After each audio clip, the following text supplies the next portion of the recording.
Welcome back to Kaulig Nation, your one-stop shop for all things Kaulig Racing, Dinger Nation, SVG Nation, NASCAR, and we are green at Watkins Glen. I'm a little bit ahead of Ryan. What's going on, man? Pleasure to be doing this with you. Hopefully it's a good day for Ooh, AJ and SVG. yeah, I hope so, man. It's my time is pretty perfectly. I've been out doing some lawn work the last couple hours, and literally just got myself sat down about 3 or 4 minutes ago. So, very excited. Race got off to a clean start, which is always good. I don't like to see them get wadded up, and that's kind of what happens early in these restart starts. So, yeah, I'm happy to be here. It's going to be fun today. So to give you an idea where I am, oh,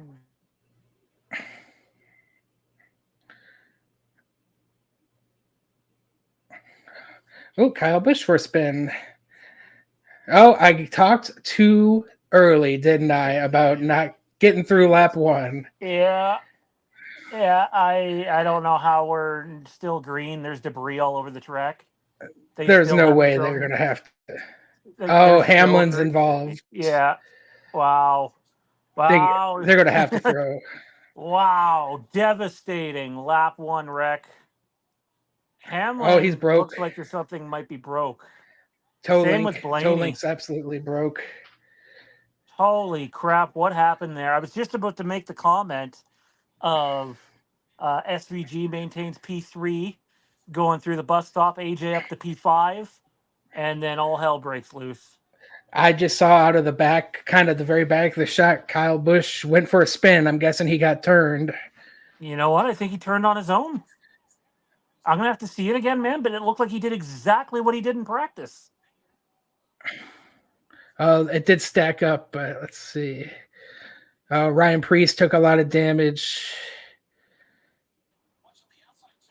Chris Bell took a lot of damage too. So a lot of playoff drivers right out of the gate. It might have been LaJoy. LaJoy might have got him. Here we go. Yep. Wow, what an absolutely devastating first lap. Christopher Bell took. Holy crap. You know what? Christopher Bell might be okay. Yep, LaJoy got him. LaJoy turned him. Wow. LaJoy. You fucking talentless hack. I'm so anti. Like every week we're talking about something with him, man. Yeah. Oh. LaJoy's crazy. It's not like he did anything terrible there, but he absolutely, he overdrove it just a bit, and it's all it takes. Holy like that wasn't crap. An extreme, man. And this, and just talking about Hamlin here, right? Like he should be able to get that fixed, but his competitiveness is done, and he is going to be well below the cut line. Well, if it takes anything close to what it took SVG last week, he's going to go laps down. Well, they are at a road course, though. Remember that. They get a little bit more time. But, yeah, I would expect him to lose at least a lap. Oh, he almost avoided that. Was that the 47? Is that Stenhouse taking a hard hit, too? Blaney, Reddick. Yeah. Reddick got some of that. Yeah. I mean, my God. This is just... He got it in the back, too. Wow. And there's Hemrick. We got a good shot of Hemrick. Oh, my goodness. Like, this is lap one. Lap fucking one. What are we doing here?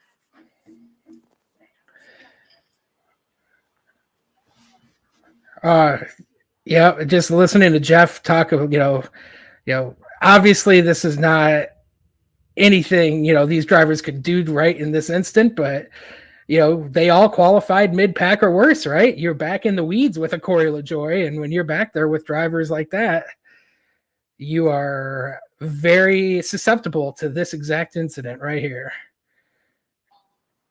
Wow. I mean, how many playoff cars, Sean? I mean, I count at least 5. This is insane. It's nuts, man. Absolutely bananas. Obviously, Danny Hamlin's strategy didn't work out last week. We seen Briscoe and Kyle Larson get into it. Larson drove through that. I don't think he got any damage. He was back there though, but like it maybe Hamlin's not as bad as we thought. There's definitely some right front. Oh, Never mind. I mean, you know what Well, though? I it's a will road say course. this. You don't need. Yeah, go ahead. Uh, We have seen where Hamlin having that hole where he is, cameras on his car right now, actually benefit teams from being able to cool the brakes down more.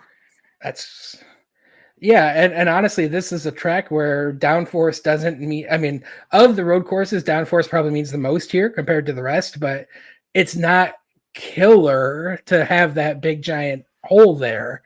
The question is, can they get I'm assuming it's what is it? It's not a tie rod on the front end; it's toe link. Well, it looks like there's rear Um, end damage of some sort. They're stuck on the back left tire. yeah, are they? I'm not really sure what they're working on. Maybe they are changing the toe link back there too.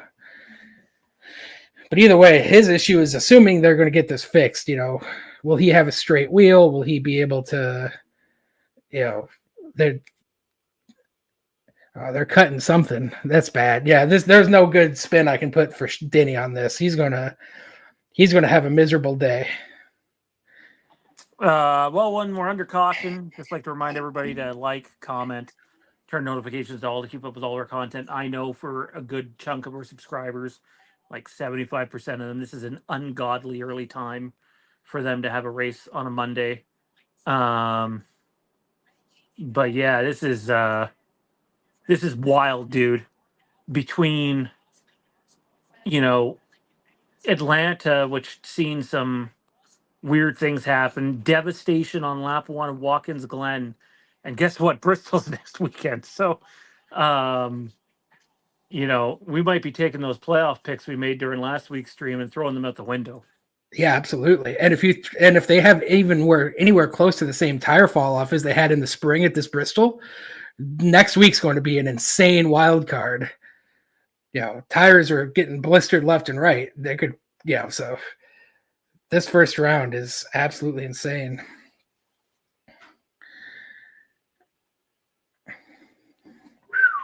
Well, hello, good start. That was a hell of Yes. a way to get things going, huh? Good morning to our friends across the pond, and to those of you in North America, good afternoon. Yeah, just I'm sitting here and I'm waiting for you to come in, and I just happened to be early for once, and we got going just as they went green, and we didn't even get through a lap. Just wild. And for those that might be joining in late, SVG P3, AJ's up one spot to P5. Really like the launch power from the 13. I can't say I was paying too close attention to the 97 on the start of the race, but the 13 uh, pulled away from the guy he was beside, um, and got in front of Cindric relatively easily, and going uphill too. That's a big thing, when we talk a little bit about yesterday's Xfinity race throughout the day here. AJ and SVG were driving short-handed a little bit yesterday because the Kaulig cars just did not have the speed. And the biggest example I can think of is one that you pointed out yesterday, man, was SVG going uphill through the S's with chasing Justin Allgaier. So like this isn't even like a Connor Zillish thing. It's a Junior Motorsports versus Kaulig thing, and just Allgaier was pulling away with it from him with quite ease. And yeah, you can do something out of one that screws up your S's for sure, and you can screw up the entry to lose momentum. But those S's are almost always an indicator at Watkins Glen of who has the ponies and who doesn't.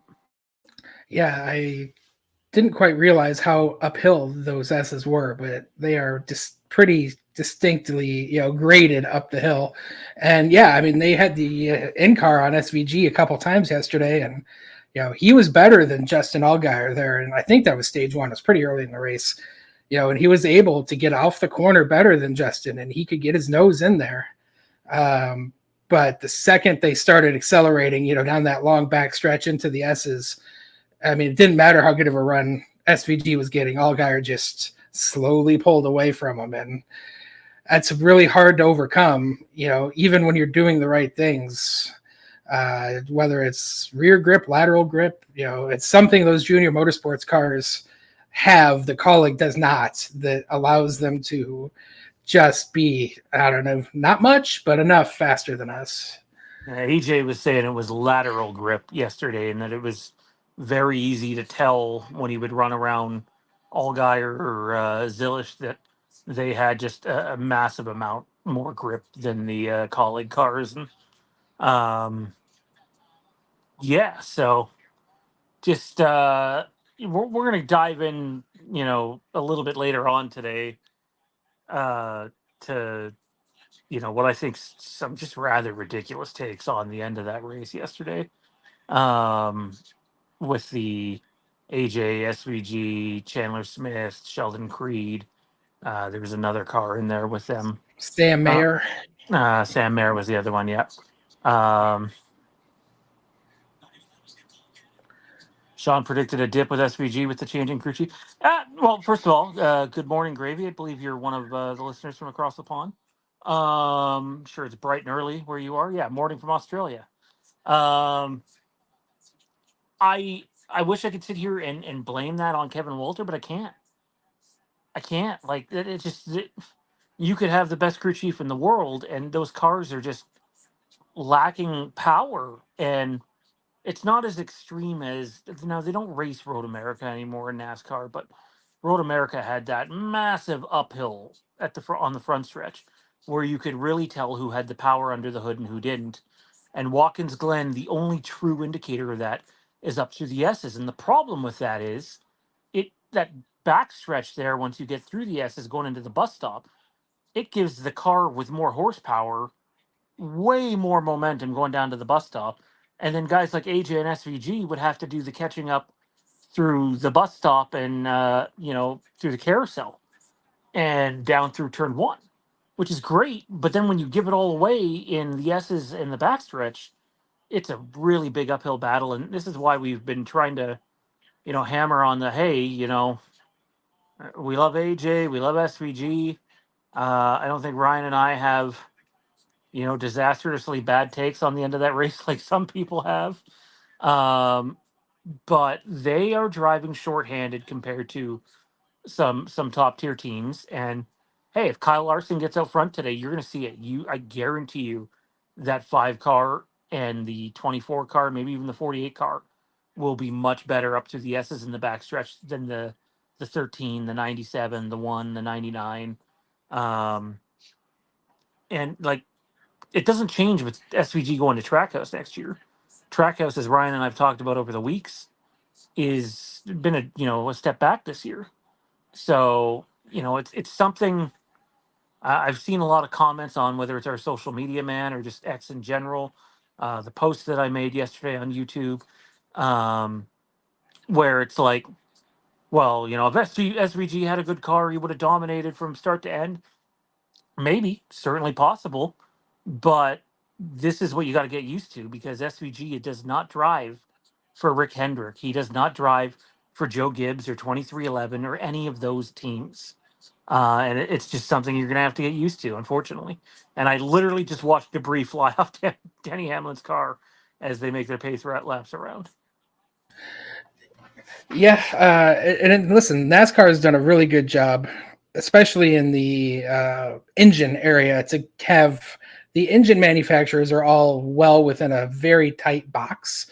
They all have to have a certain RPM range. There's a max horsepower that they have to maintain.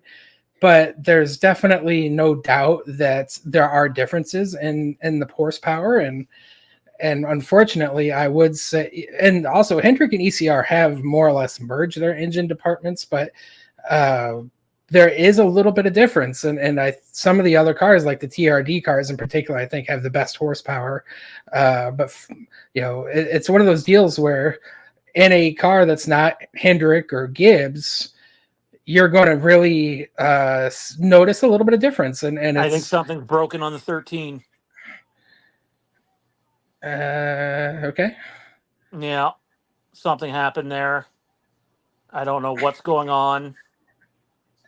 Yeah. What a disaster. Wow. Yep, that sucks. Jesus. That's flat tire, something broke.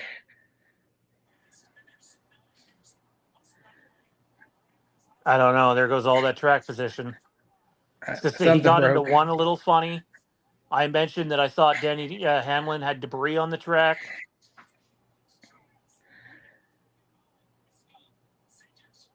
Wow. Damn, that's I feel heartbreaking. like we're watching a JTG race again. This ends up being a mechanical failure. Yeah, it's hard to say until they get him back to pit road and try to diagnose the issue. But obviously, you know, one lap of racing, maybe total of under green flag conditions, and something failed. That's not good. Maybe maybe you hit it on the head. Maybe you ran over some debris. Hard to say, but yeah, his shot of winning is gone. That's also very, very frustrating. Well, I don't know if it's gone because he has the ability to flip the stage, but it depends what happened, right? If it's the flat, he's still in it, but if it's not, it's the day's over, and that's just unacceptable. SVG looks like he's gonna chase down Truex Jr.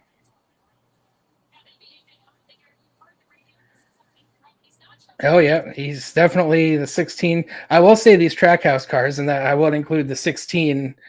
Yeah, they're done.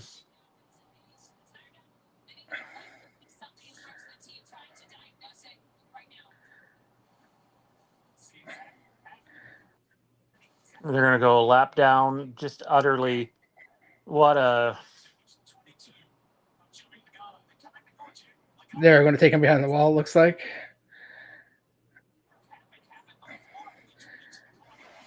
Yeah, did he break a transaxle? He was already broke at that point.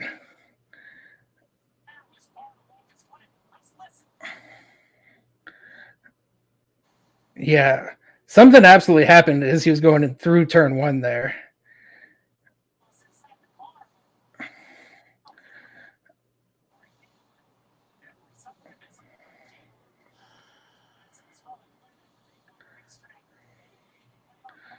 Weird. I utterly didn't deflating. hear anything.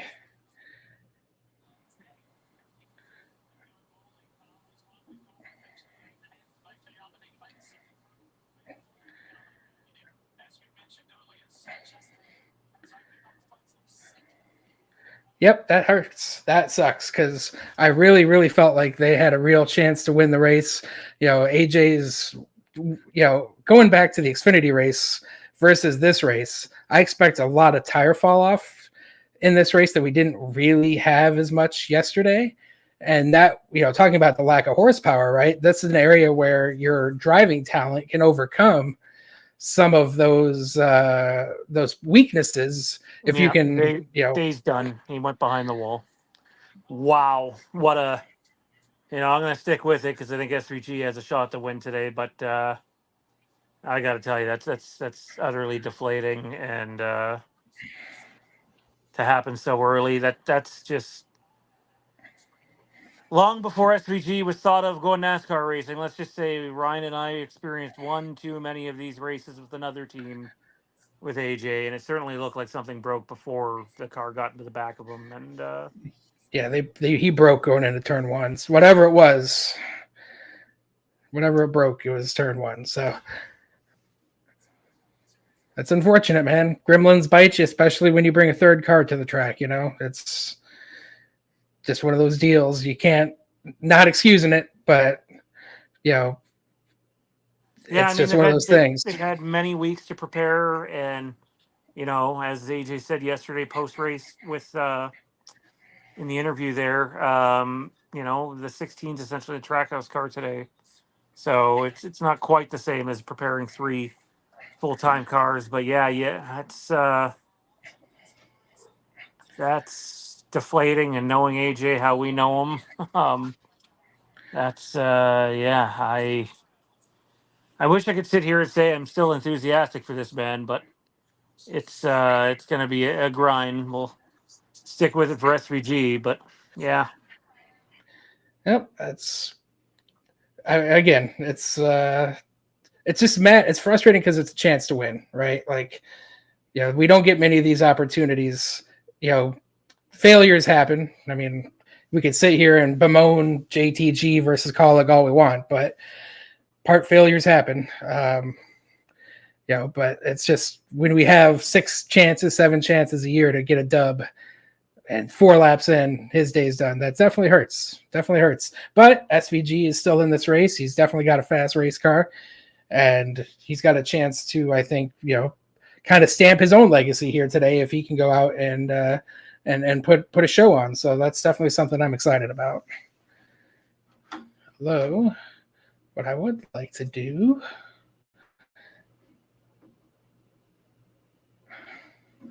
let's go to NASCAR and look at lap times.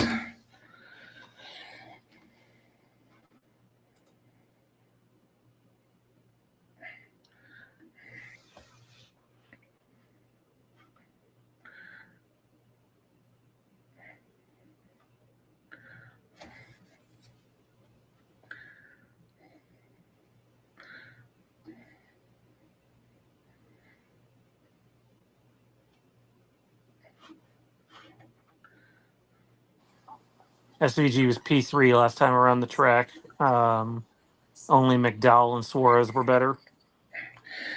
Yeah, it's unfortunate now that we're past the last 2 weeks we've been at the super speedways, and NBC has done the commercial-free side-by-side stuff for those races that they are clearly not doing this week for Watkins Glen, because I'm looking at a full-screen commercial, which is annoying, but I understand it.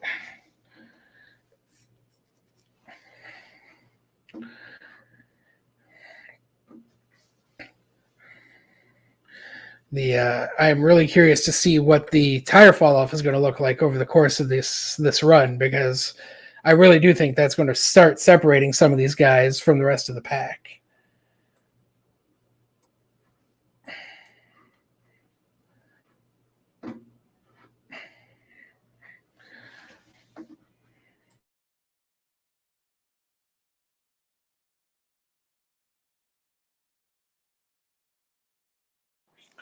The real question is going to be, at least from a Kaulig perspective, and for the guys at the shop, is once they diagnose the car and figure out what happened, if it was something that was catchable and someone didn't catch it, as we've seen in the Trophy Hunted documentary, that's not going to go over well. I mean, it's possible, right? But they also ran 40 plus minutes of practice yesterday. They qualified the car, ran multiple attempts. But you're supposed to check the car out thoroughly after that. And if you need to drop to the back for changes, you drop to the back for changes. That's a hell of a lot better than being out of the race. It's I'm really curious to see what the diagnosis is. I mean, yeah, Sean, I know you're upset, but you're getting a little conspiracy theory here. It's, one of those deals, if a part broke, parts break, man. That's how it goes sometimes. No, man, I just disagree completely. I don't think it's conspiracy theory at all. I mean, they put out a documentary this year where they fired a guy because they made a key wrong for the car, and the guy chose to do it his own way, and it literally cost AJ a race earlier this year. So, you can throw conspiracy theory out there all you want. It's just me taking what has happened this year with this team, which, by the way, work on both cars, not just Xfinity Series or Cup. Kaulig chooses to let them work on both, which I don't agree with. I think you should have your Xfinity team and your Cup team to prevent things like that. It could have been something he ran over under caution. Could have been something that happened on lap one. We really don't know, but I'm definitely not willing to rule out something that they didn't catch.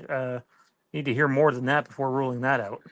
Again, they ran 40 minutes of practice. Like, if something was going to break, or if they overlooked something, they would have saw it yesterday. It would have happened yesterday. They would have saw it. They obviously checked the car. So, I mean, listen, it's one of those situations where, it's not like the ignition failed, right? It looked like something in the axle or maybe the transmission, something that was obviously, in the key component of the drive, let go. So, hell, he could have hit a rumble strip, right? Like, that's one of those things. I know they actually, by adding these, I don't even know what you want to call them, rumbles, and took out the turtles, that was supposed to eliminate potential mechanical failures, but who knows? There's a lot more, especially at a road course. There's just a lot more you can hit, run over, jump over, bounce over that can upset a car. So, yeah, we'll see. I mean, it's something could have gone sour at the shop, but I really do just feel like we got a bad, unfortunate situation here. SVG just hit that invisible air wall that Ryan and I have been talking about basically all year, where he should have been able to pass Truex. And um, I'm a little ahead of you here, Ryan. I'm not giving away the end of the race, but I will say this: he has since passed Truex, but he definitely thought he had the ability to pass him earlier, and that's kind of one of the things we've been hammering home all season while doing Ooh, this who's that? channel First pass? Oh. is um, it's just so much harder to pass in the Cup car than it is the Xfinity car. You can be more comfortable in the Cup car all you want, but the flaws make it harder to pass. Yeah, and you could Hell of see a as soon as job he on the cleared grid. him, he's already driven away. What for I know I'm a little bit behind, but he's already 4 or 5 car lengths ahead. So once he cleared him, he was setting sail there. So you Almost a could, full second. yeah, I mean, Truex was definitely holding that lineup. I think SVG is going to get to the back of Chastain pretty quick now, based off what I'm seeing here. So, but yeah, I mean, that's I think especially why they're really trying to do the tire wear situation, because you're right, it is really hard to pass, and even last year, uh, these cars with no stage brakes, with no tire fall off, they're just all running the same speed, and it's just hard to get a big enough run to get around somebody. And even when you get a good run, because SVG had a couple good runs there, it does take a lot of effort to set them up properly and get a pass done. So I'm again very hopeful over the next. There's 5 laps left in the stage, so we won't see too much. But it does look like, since I have been started tracking timing and scoring, that lap times have dropped off almost a second in the last 5 laps or so, 6 laps or so. So that's going to help. That's going to help see SVG go forward, drivers like Truex go backwards.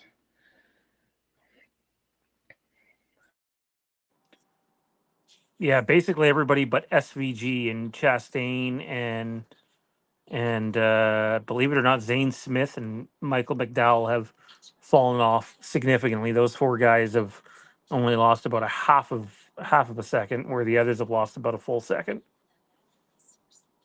Zane Smith, though, shout out to him. Struggle and running 13th. Yeah, I'm almost curious if, obviously, he is no longer in the Trackhouse family, but if he's getting some Trackhouse support with the setup here today, because definitely all the Trackhouse cars, even Suarez is very solidly in P6 at the moment, seem to be running very, very well today. But Yeah, you mentioned it earlier in terms of only having 6 real shots at a win, or I guess 5 real shots at a win in Cup this year for Kaulig. I'd say you have to put the at least when AJ's in the car, super speedways on there. I think he can get it done there, and be in contention. But it's just one of those things. And I said it before you and I went live: avoid mechanical failures and pit stop stuff, because it just takes you completely out of the race. Still nothing from Kaulig officially on social media as to what happened to the 13. They just may not know yet. So, and SVG is pitting. yeah, well, this is the lap to do it, right? Or maybe lap 17, so 3 laps to the end of the stage. Yeah, he's flipping it, which is kind of what we expected him to do here.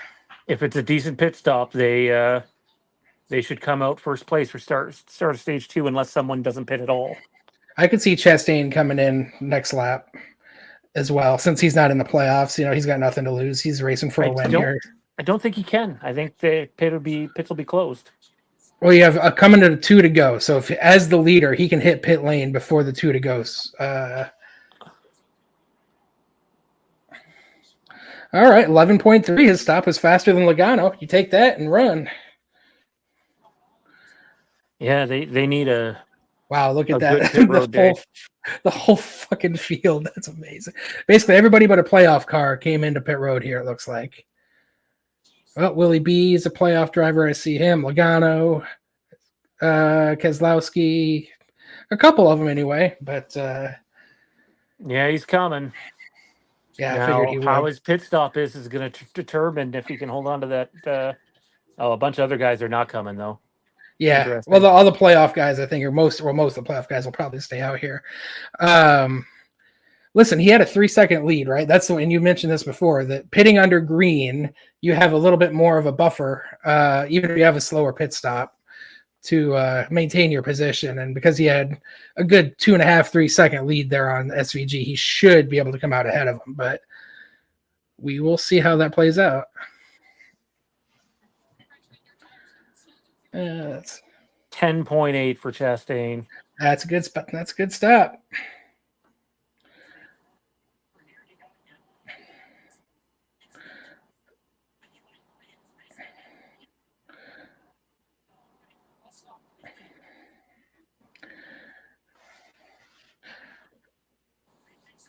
Ooh.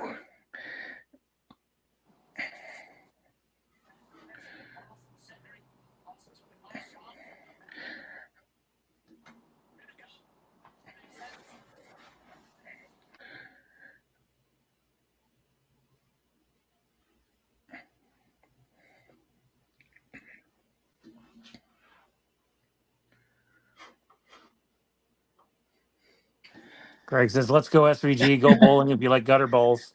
And that's what That's happened in AJ today, 13 baby. today. And you got to know he's fuming too. That when something like that happens, ugh. I mean, who isn't? But like, especially AJ. Yeah, I mean it's a big deal too, right? I mean, you got the primary, the sponsor of this race, Go Bowling, chose to put their money, their advertising on the side of our car, and that's such a bad look. Trying to maintain some of that sponsorship, when you don't give them their return on investment, and today is a definite example of that. So that's just a little add of extra salt in the wound, right? That hurts, but either way, we'll hope we got another bullet in the chamber, and we'll see what SVG can do the rest of the day.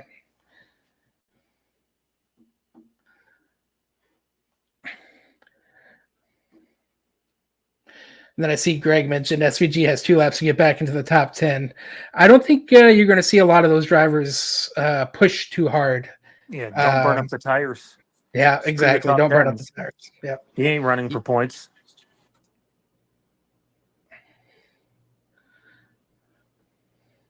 So here's the official word on the 13. He is out of the race, not coming back. And it's an axle issue. But furthermore, Chris Rice told NASCAR on NBC that the axle was brand new. And correct me if I'm wrong, that's a NASCAR part. I don't think it's a NASCAR part, but it's definitely, obviously a third party part that they have no control over. They just pay whatever the cost is, and they get them in a box and they put them in the car. That's part of the spec aspect, but I do not believe that specifically comes from NASCAR. But one yeah, of the parts that they don't have team control over.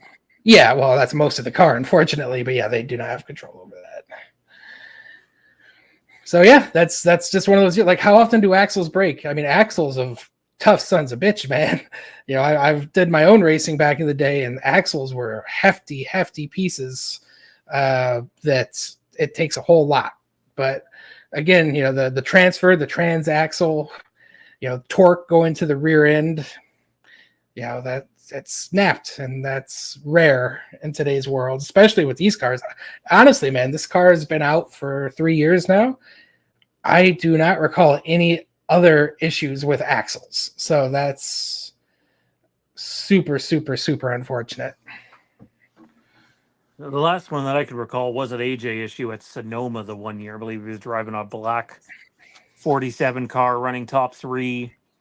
Might have qualified on the pole or close to it, and all of a sudden the axle breaks and that's the end of his day. Um, just sucks, but the 16's still in it. SVG's got a shot, and albeit it's a trackhouse car, it would be a Kaulig win if we can get it done.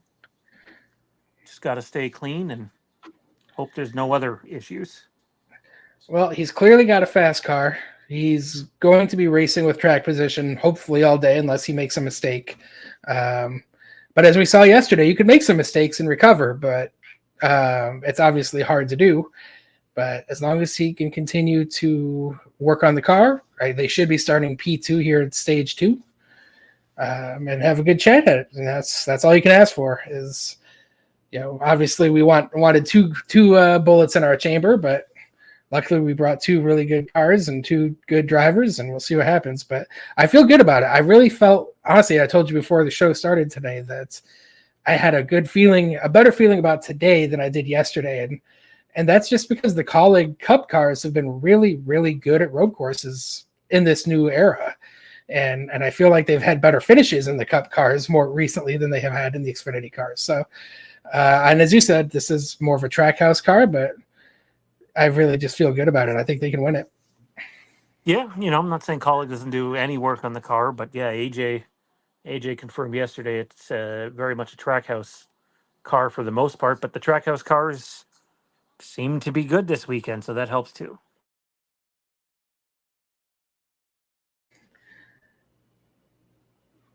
Let's say I am kind of curious. I mean, I know I was not expecting much out of him today, but I am curious to see how Hemrick runs. If he can manage a top 15, top 20. There. So he had cracked the top 20 before people started pitting. Yeah.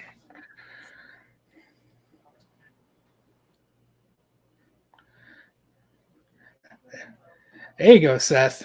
I love that. That is absorbing the content at all levels. I appreciate you because I don't have the ability to triple task like that. No, between looking at the stream, having Twitter up, I'm also technically the race is on my phone and being ported over to my TV to be able to see it while broadcasting. Yeah, I can't add the in-car stuff to it as well. I'd never be able to focus.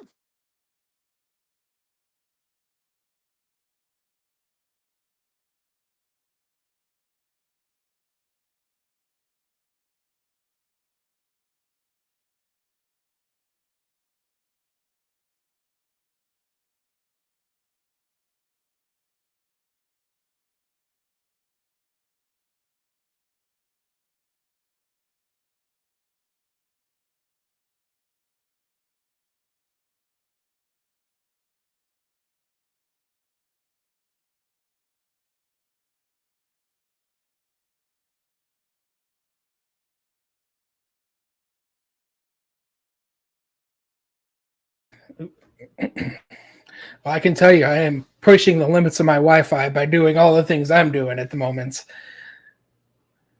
Tried loading up Twitter and my computer locked up for about 5 seconds.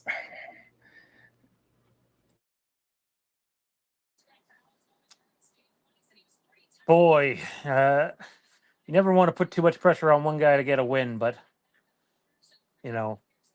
to have something as catastrophic like that happen to the 13, you mentioned it too about having go bowling on the car, and that happens. It's just a really, really bad look, and would not be shocked if they don't offer that opportunity again next season when they see something like that happen. But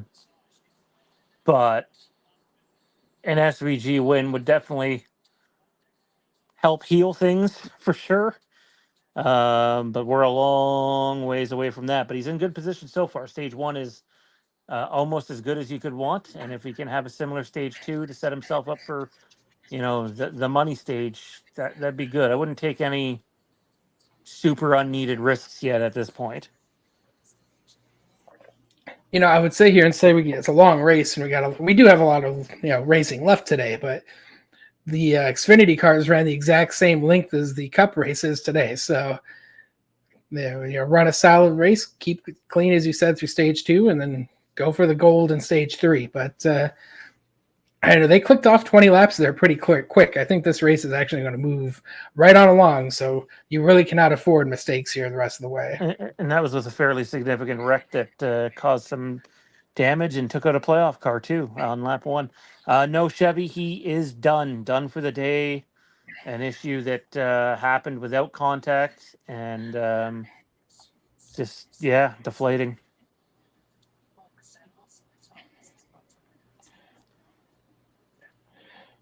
Yeah, let's hope, Lynn. The last 6 laps of that Xfinity race, I was telling my wife yesterday, I'm like, oh well, it's almost over, and then 45 minutes later, it's still going on. Dude, I know I wanted to start cooking dinner at like 5 o'clock, and the race was 5 or 6 laps to go, and I'm like, okay, this will be okay. And then an hour and 15 minutes later, we finally got to the end. It took them forever to run those last little bit. 20-minute red flag didn't help, but No, it most certainly didn't. I'm trying to pull up my NASCAR leaderboard here to see what happened with those playoff drivers and where they are now. Danny Hamlin is back on the lead lap after lucky dogged that it. that incident. What his car's capable of doing is another story. Kyle Busch is 35th.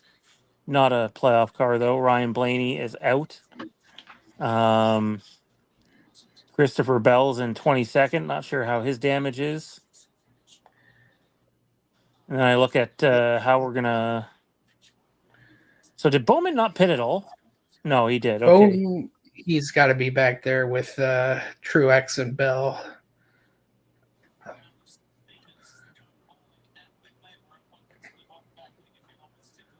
Where the hell is he?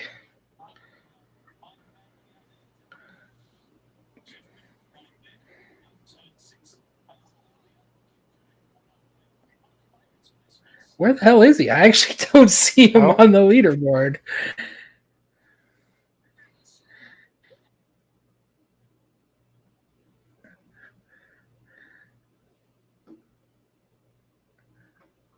There he is, 19th. He's right behind Truex. So. Oh.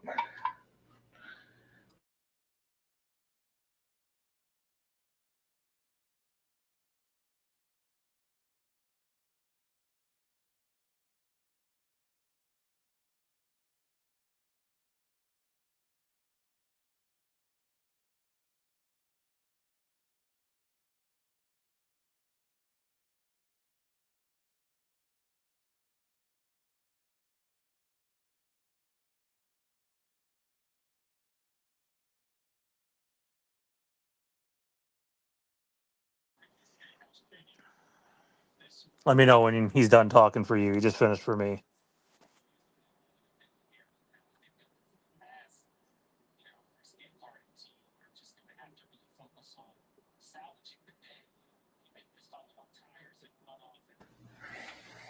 So you're probably a little bit ahead of me. I just finished the AJ interview, and we more or less said what I said about Go Bowling and had a good card. Never know how well he was going to run today, but man, I just feel like they had good speed in that car today.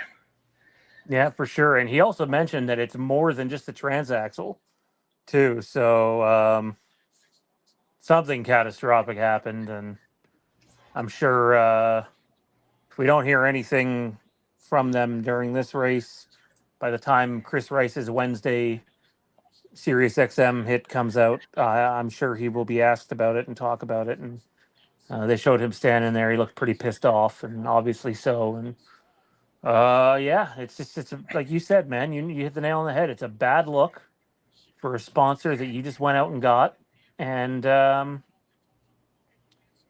also don't like the call to start SVG behind Ross Chastain.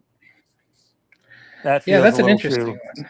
Yeah, I get why AJ was trying to do it yesterday, and it didn't work the first time, and I thought he should have ditched it, and especially with McDowell now starting front row. In my opinion, this is a bad call. In But my opinion, it's a team call.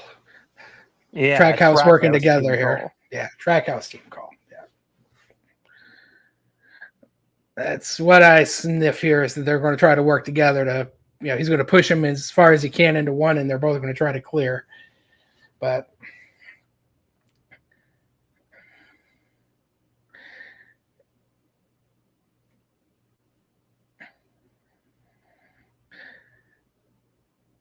does he even try to push? Oh, he put his nose down there. SVG can't help himself. He puts the nose in deep. Oh, is that Tyler Reddick in the back? I think it was. But you know what? This is going to cost SVG here. He might even lose a few more spots. Yeah, no, it's that was just a bad call. If Chastain was in the playoffs, like I get it, he's not. Fucking start on the outside, race for the win, and now you got McDowell in front of you. Just Who's really fast. downright fucking god awful call. Pardon my language. Yeah, and McDowell is got a race winning car as well. I think McDowell is going to be nobody to screw with here today. He's got a good shot at this. So that was a mistake. They'll hopefully rectify that going forward if they get another opportunity. But listen, it's still 65 laps to go. They can make that up. It's one spot, but that was a mistake for sure.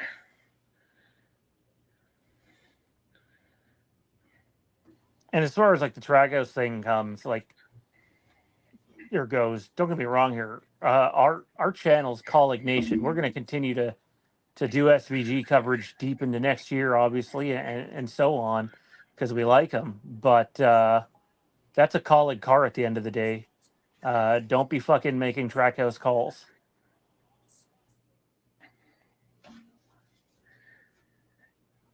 Again, I might have felt a little bit differently if it was Daniel Suarez that was starting in the lead. Yeah, if he was a playoff car, that would be a little bit more understandable. But that's doing it for a non-playoff car is a little interesting. So I see Elliott's pushing a whole Hemrick around a little bit. Kyle Larson almost just wrecked.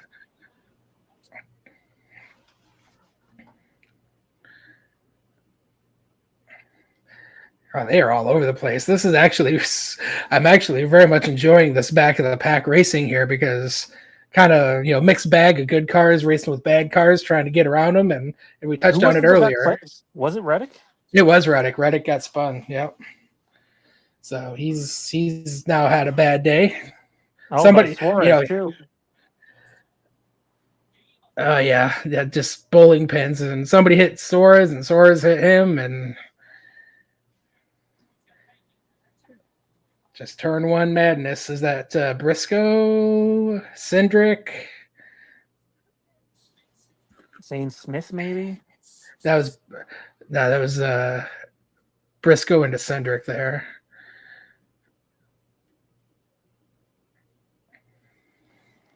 SVG took care of McDowell. McDowell looks like he's got an issue with the back of his car.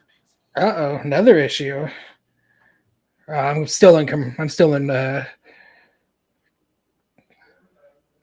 still playbacks here. Yeah, he did. He's falling back a little bit. He must have had a really bad bus stop. It was just like very, very loose, very wiggly. Maybe flat tire, loose tire.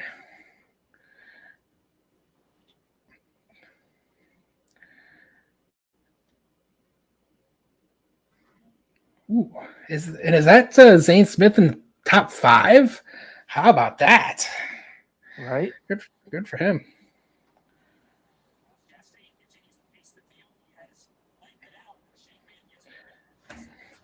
Yeah, I mean, I was really expecting to see a lot more Larson and Reddick, two guys that we both know are really, really capable top end road racers here. And both of them have kind of been invisible so far today. Well, the interesting thing is I've seen a couple of people make this point yesterday is the cars that were quick in practice were not overly quick in qualifying once the track was warmer later in the day. And, a lot of people were saying, hey, well, look for the guys that qualified well to be the guys that push the pace today and not the guys that practice well. And sure enough, it seems to be playing out that way. Yep. SVG is closing in on Chastain. He was 1.1 back. Now he's 7/10 and change back.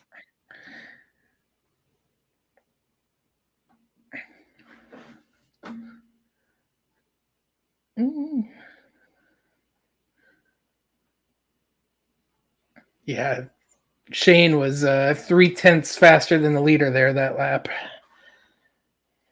That's significant for one lap too. Still though, once you get up to him, it's the passing him, right? We seen it with Truex earlier in the race where it looked like he should have been able to pass him 3 or 4 times, didn't, and then made that nice move heading into the final turn. Hey JB, how's it going, buddy?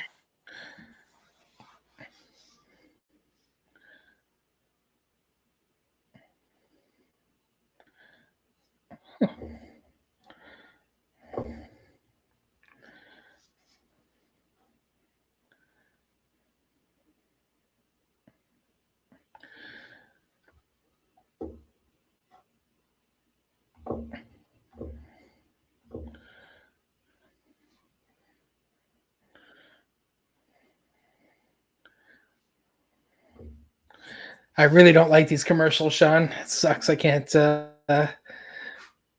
know what's going on. Neither do I. It's Do you get the broad? it's Yeah, you full don't get screen it. up here this time. Of course, Watkins Glen of all places. Yeah, I mean, I'm not surprised by that. I mean, the fact that they gave us commercial free Daytona and Atlanta was a blessing, truly. I don't know about you guys over in Australia, how you guys with your racing broadcasts, but we get so many commercials here in the States. It's ridiculous. I watched the F1 race this morning, and they've been commercial free for years, and the difference in quality is mind blowing.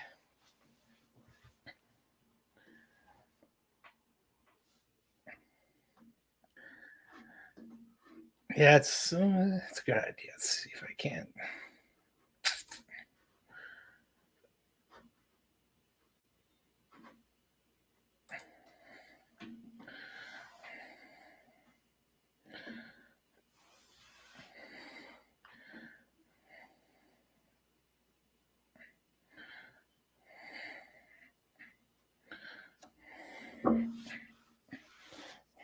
I got SVG's in-car cam up on a different device, and he is closing in big time, about 5/10 quicker than Chastain last lap, only 2/10 back now. Yeah, I just put them up on my split screen here.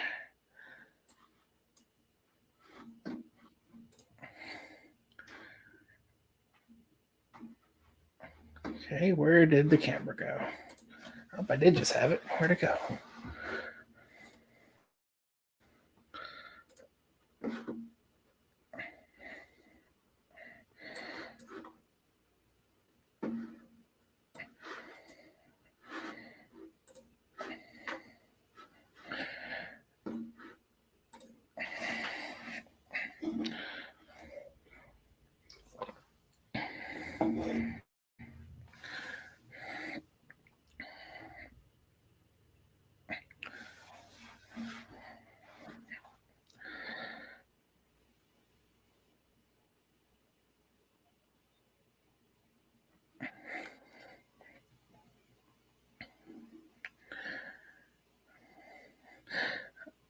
Yeah, Chevy, it was the wrong call on the restart, but an ill handling car for McDowell definitely helped with that. And SVG is definitely better than Chastain. I just question how far he's willing to go to pass his Trackhouse teammate. As far as I'm concerned, he's in a Kaulig car. Officially, you go out there and do what you have to do. You don't wreck him, obviously, but remember, you're burning up your own tires here, and the tire fall off is intentionally greater this weekend than past weekends.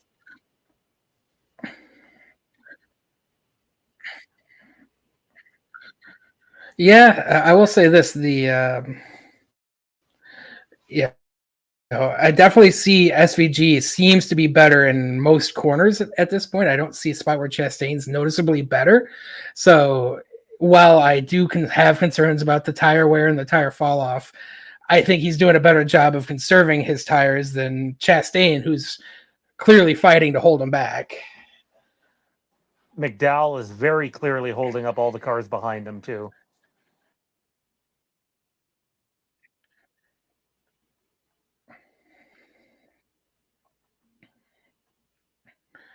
Oh, interesting statement. I just heard that the SVG and Ross were working together, and I'm assuming the simulators, but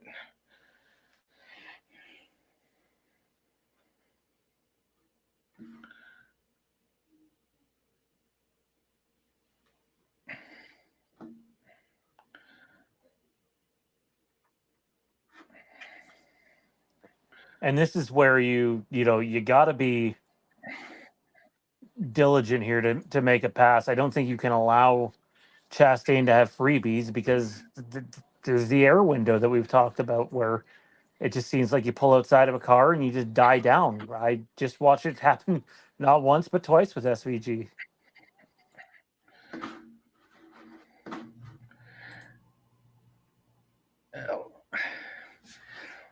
I made a fatal error. I tried loading SVG's in-car camera while also watching the race on my computer. So I was trying to watch both, and both of my video feeds crashed. So give me a second to reload myself back into the video feed. But yeah, as you mentioned, that buffer of air is real, right? Even on a track like this, that's you just get a little arrow tight, and it's hard to make passes even when you're faster.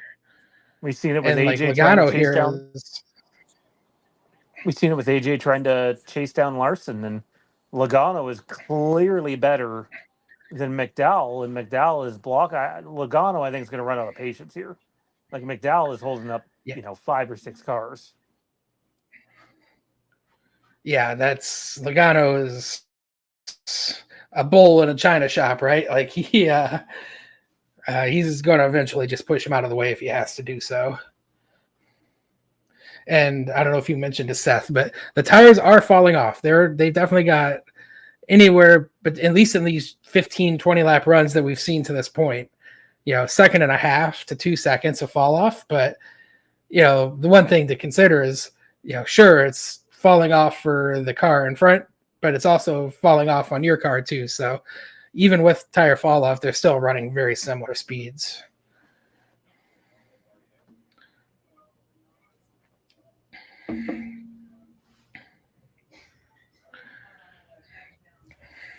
Chastain quicker than SVG the last 2 laps.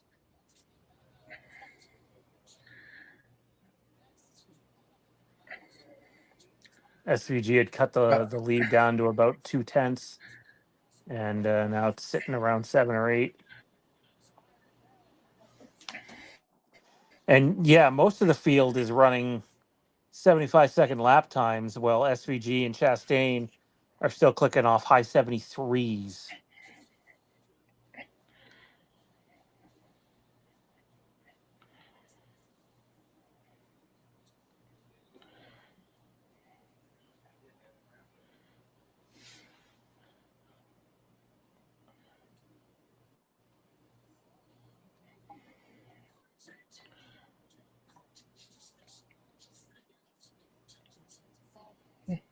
Should have done that. I'll say this: when SVG flips the stage here, man, there's a lot of. I'm really hoping they. It's picture in picture up here now. I hate that. I hate you right now. I'm hoping that we get a lot of these commercials out of the way now, so there's a lot fewer of them in stage 3, because this is really annoying. I mean, I don't know about your end, but I'm seeing like 2 laps of green and commercial. 2 laps of green, commercial. Yeah, they moved to picture in picture up here, and McDowell is still blocking the hell out of Joey Logano. Yeah, this is one of those times where I am very happy they have stage cautions again. That's made, I think, the road racing much more intriguing with the strategy. But this is a situation where if they were staying green here, Shane and Ross are just setting sail because they're 9 seconds behind him now.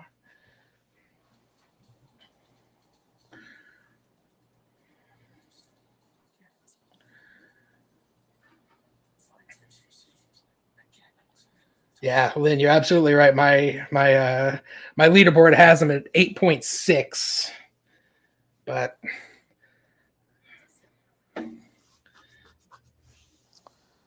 Just watched SVG through the bus stop there. He's still doing well through the carousel, but the bus stop, it looks like he's losing a bit on now.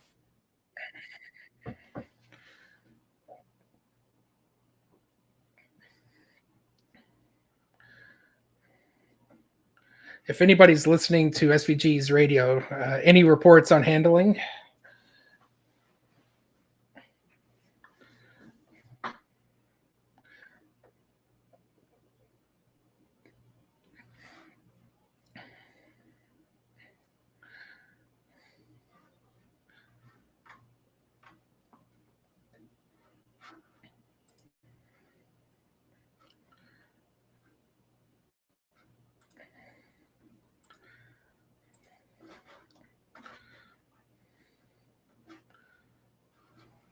Was I mute that entire time?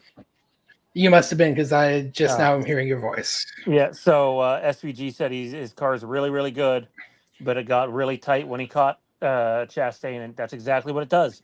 That's exactly what Ryan and I have been talking about. If you get the opportunity to pass, you absolutely have to take it, or else you could be stuck behind him again for another 10 laps. And, the longer you wait to do that, the less likely it is that...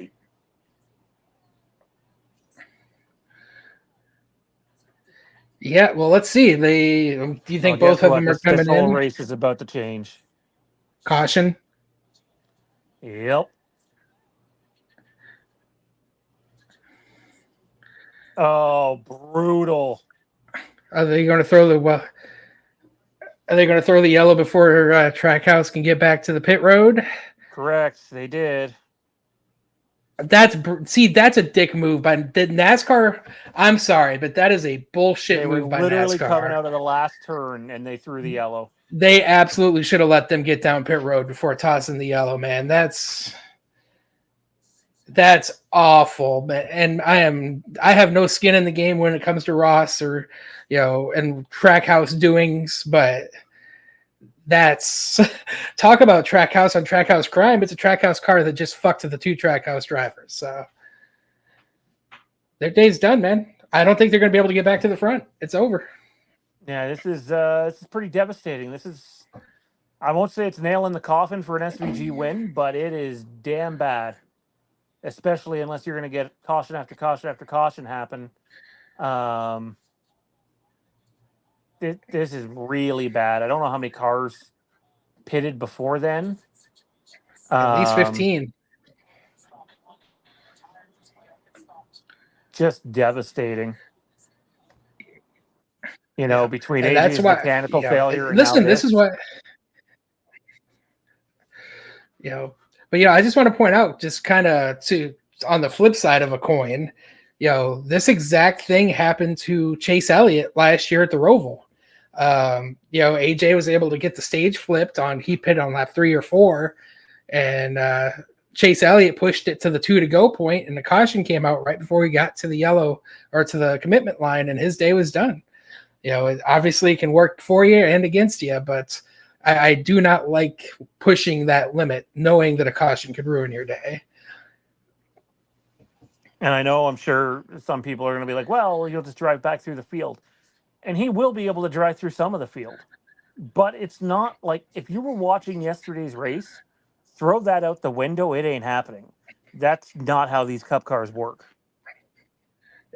A, the drivers are way too good. And B, the cars are way too equal. At least in Xfinity cars, you can actually see difference in speed, which is why the Kaulig cars struggle compared to the Junior Motorsports and JGR cars. There's actually a noticeable difference in equipment, right? Here, everything's the same. It's really hard to pass. In fact, let's just back it up 5 laps here. I heard Steve Letarte mention that Martin Truex Jr., who was running, 3rd in stage 1, 4th in stage 1, stayed out, won the stage. and he was stuck in 18th. He was not going forward. And we know Martin Truex is very fast, and he's got a car that's capable of winning, and he was not able to go forward. So it's going to be real challenging here for the next 50 laps. Honestly, if I'm them, they were still running high 73, low 74 lap times, Stay which is out. a lot better than the rest. Yeah, I almost, if I'm the crew chief, yeah, I'm staying out. I'm hoping that you stay in the top 5, worst case top 10, and then you pit with everybody else. But there's a big difference, right? You're not going to fire off the way the guys fire off with fresh tires. So like you really got to take a leap of faith there, but I don't know, man. I think I'd take that at this point over the alternative. What do they probably have to get to? Lap Well, 50 to AJ make and it? crew pitted. Well, they pitted with 48. lap 46, 47, 48, right? So yeah, that's about the Bigger window. gas tank in the cup car, I believe. That they burn a bit more too, though. So, I it's you make a good point, Sean. I would 100% stay out. Even if they have to do 2 pit stops, I would at least attempt to, get a gap, right? Like if they can even just, go 5 laps, 6 laps and gap themselves 10, 12 seconds, that gives them a window to work with.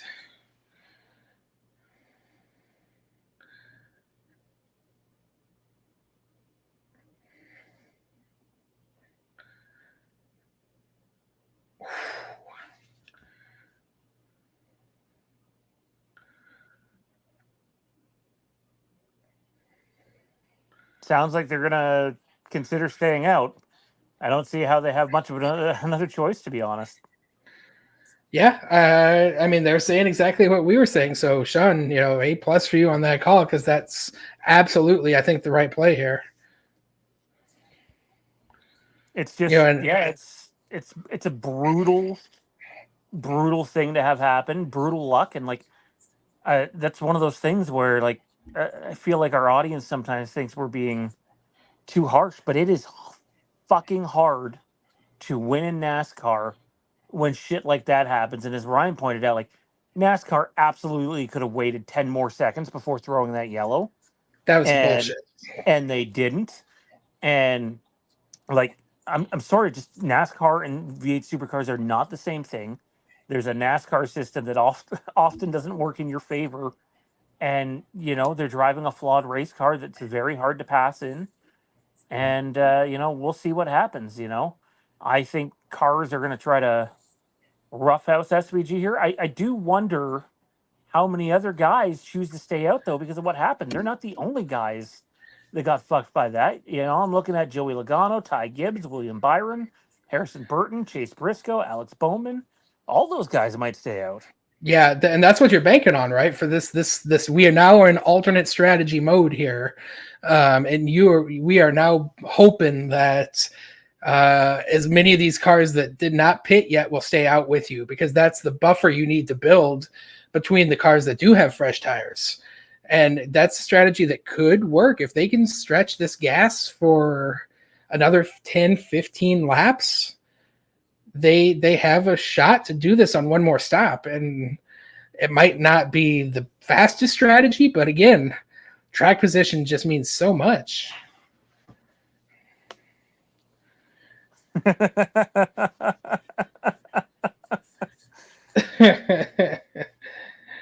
Yes. It And did yet, you sound know like what? LaJoy was destined for that 19 truck ride, but now there's some rumors about the RWR ride, and I also see it sounds like one of their charters might go to Penske. So does that mean Cody Ware's finally not gonna have a cup ride? Yeah, that's at the end of the day, it sounds like he's going to get another opportunity with Rick Ware, assuming that all the dominoes fall the way we think they're going to fall here. Um, Justin Haley going over to Spire, which gives, again, Corey LaJoy.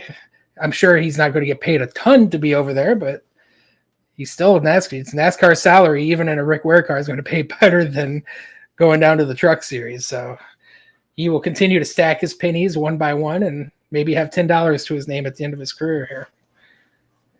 And to your point, yes, that's what I heard. I don't know if I saw that on Break Card or somewhere else that sounded like Rick Ware might lease one of their charters out to. I heard Roush Fenway, but it could be Penske, I guess. No, I think you'd be right. It would make sense if it was Roush Fenway. Yeah, you said Penske. That caught us by surprise.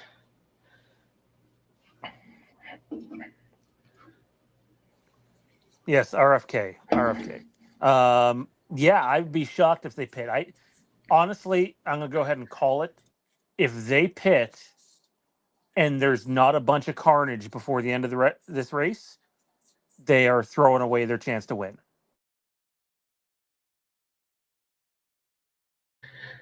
You cannot drive through a Cup field like an Xfinity field, as Brian and I have been saying for months now. And, make no mistake, SVG is a much better road course racer than Ross Chastain. And he had difficulty trying to make a pass there. It takes time. For the love of God, though, if he's staying out, start on the outside and outbreak him into one. Truly, there's no time for friends. And listen, I've been kind of feeling this for a few months now.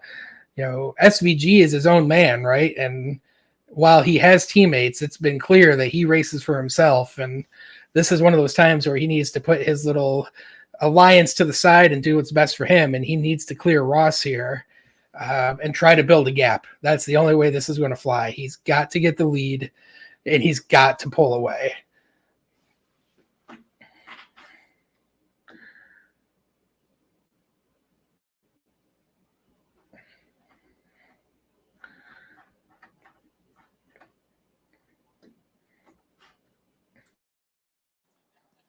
Looks like we have a mix of cars staying out and cars going in, so they should have a little bit of coverage with guys on old tires. Do we know who the first cars were down pit road? Michael McDowell. He's restarting fifth. He pit? Based off my quick count. He did pit, yes. Oh, rough. Not good. So, well, we were just saying it, right? We needed a lot of these cars to stay out, right? And there's at least 8 or 9 cars on pit road. That's the buffer SVG and Ross really needed to make this work, and they didn't get it. They got a few, as you said. Looked like Logano stayed out, and I don't know who the other car was. I missed it, but there's another car that stayed out. That's going to help a little, but it's going to be really hard to keep McDowell behind him, with fresh tires there.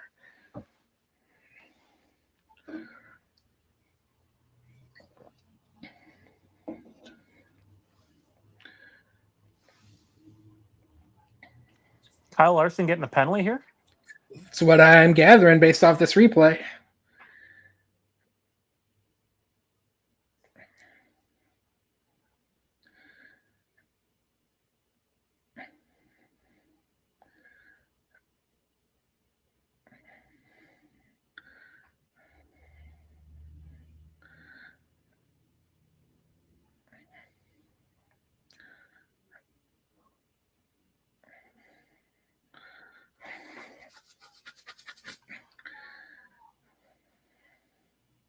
This is new. I'm learning something here. I've never seen this call before. Wow, yet another playoff car. I mean, at this point, all of the playoff cars have had issues, it feels like.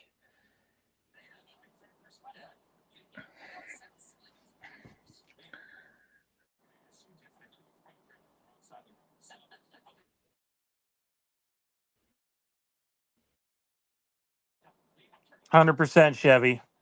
And speaking of which, well, we have some time under caution here. I've seen a lot of, stuff out there online that that AJ was pounding SVG's door for 2 laps, and he shouldn't have been doing that, and he's a terrible teammate. And NASCAR clearly loved the ending of that race because they posted it on social media, just focusing on the run between AJ, SVG, Chandler Smith, Sheldon Creed, Sam Mayer, um, and it was very much both ways. You know, the closest SV, I've seen a few people being like, AJ just tried to turn him for 2 laps. Make no mistake, if AJ or SVG wanted to turn each other, it would have happened. Chandler Smith could have turned SVG and he backed out of it. We're getting ready to go on green. So I thought we had another lap of this. Yeah, you can't listen. Honestly, they were all racing each other really hard, but really fair in my book. And we've seen it throughout the years. Rubbin's racing. And if just quickly, if the 88 ran out of gas, they were fighting for the win. I didn't blame any of them for doing it. But yeah, here we go. So SVG did take the outside line. So let's see if it pays dividends.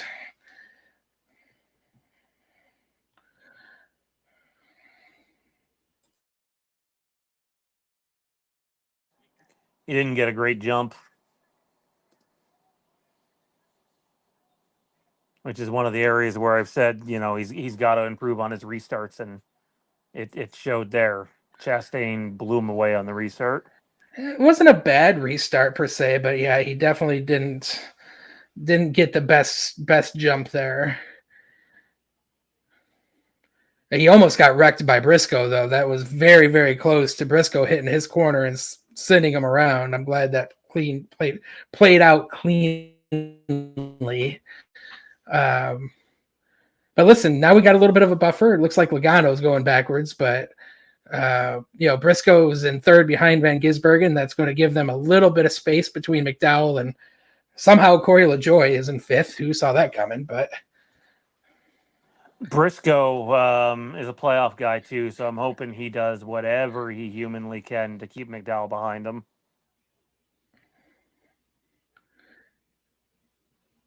Yeah, Juan Pablo making his way to the front too. That's fun.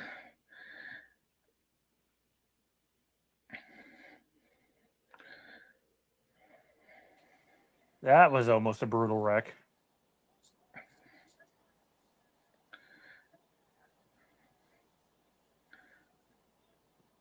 Ooh. Also, we didn't get a chance to talk about it. Problems with William Byron's car too. Yeah, not a great day for Hendrick. Who are powerhouse this year, by the way. They've won 5 or 6 in a row here. I was just going to say they've won every race since 2017, which is an incredible stat. That being said, Bowman's still towards the front. I wouldn't count him out. Yeah, and it looks like where is he? I see Byron. He's definitely back there in the weeds, but it looks like he's still in contention at least.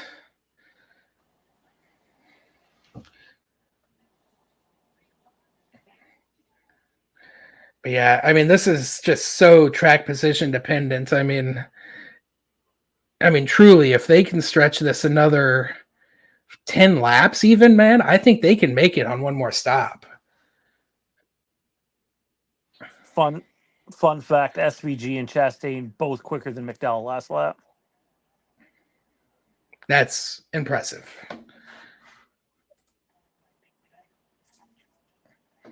I question how well NASCAR's tires are working if that's the case. Well, he is stuck behind Briscoe, remember, and at the end of the day, you can only run as fast as the car that's directly in front of you.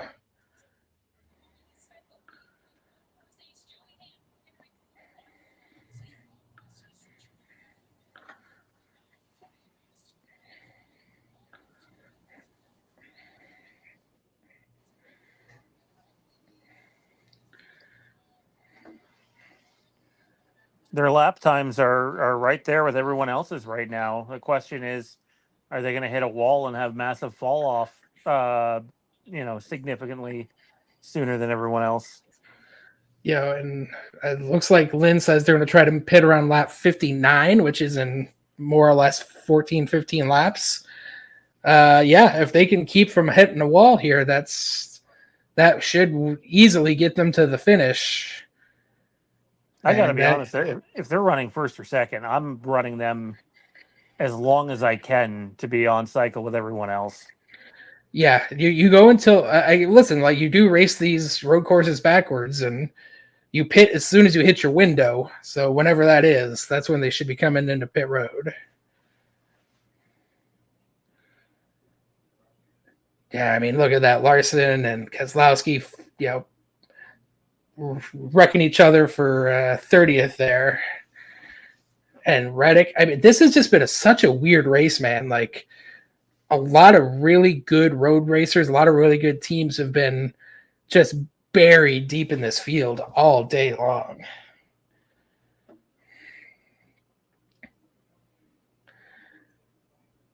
Even Ty Gibbs, I expected much more out of Ty Gibbs today, and he has not been anywhere close. I thought he'd contend.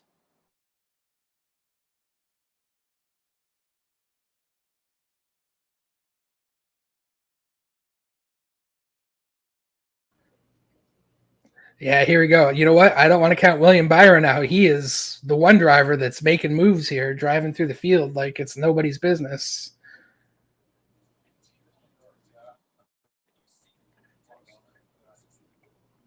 Oh, McDowell did get past Briscoe. I missed that.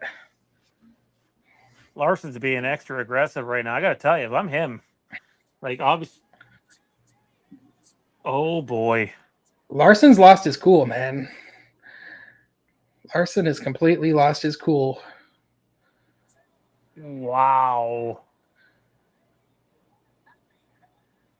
Oh, Hamster. God damn it. Listen, I can't deny it. I am really rooting for Hamlin, and this is freaking devastating for me. His car is trashed. What did he do? Did he get turned?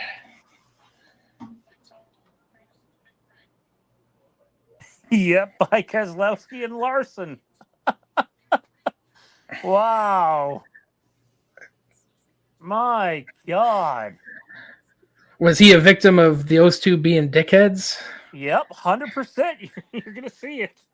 Wow.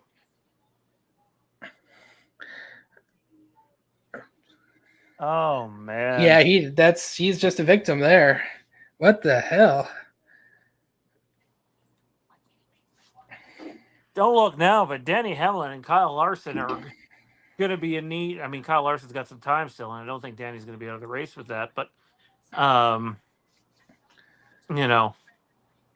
they might be at risk here going into Bristol. They just showed the graphic as they run. He is 16 points behind the cut line. Like, that is more or less a must win going into Bristol. Now, Hamlin can do that, but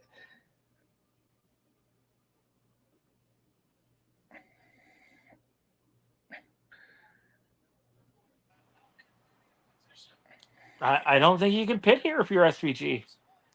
You cannot pit here. You got to run it longer. And I mean, you burn up your tires the most on a restart, right? So the other guys are just going to be burning more off theirs. They were running faster than the guys behind them. That being said, Briscoe did get past sometime during that. McDowell is right behind them.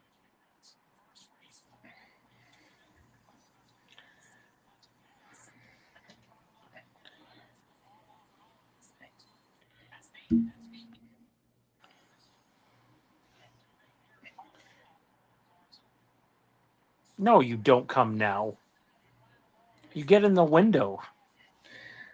Listen, you made a comment to me yesterday. It's like the announcers said they can't make it on fuel. Man, these announcers are idiots. They don't know what the fuck they're talking about. Even being as smart as Letard is, and even Jeff Burton, sometimes they just say and do stupid things.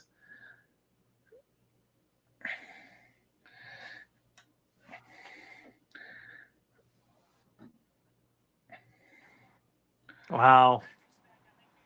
This has been wild, man. Obviously bummed with AJ being taken out and not even really given a chance, but SVG has a shot at a win, but it's not going to be easy thanks to the Suarez caution there. But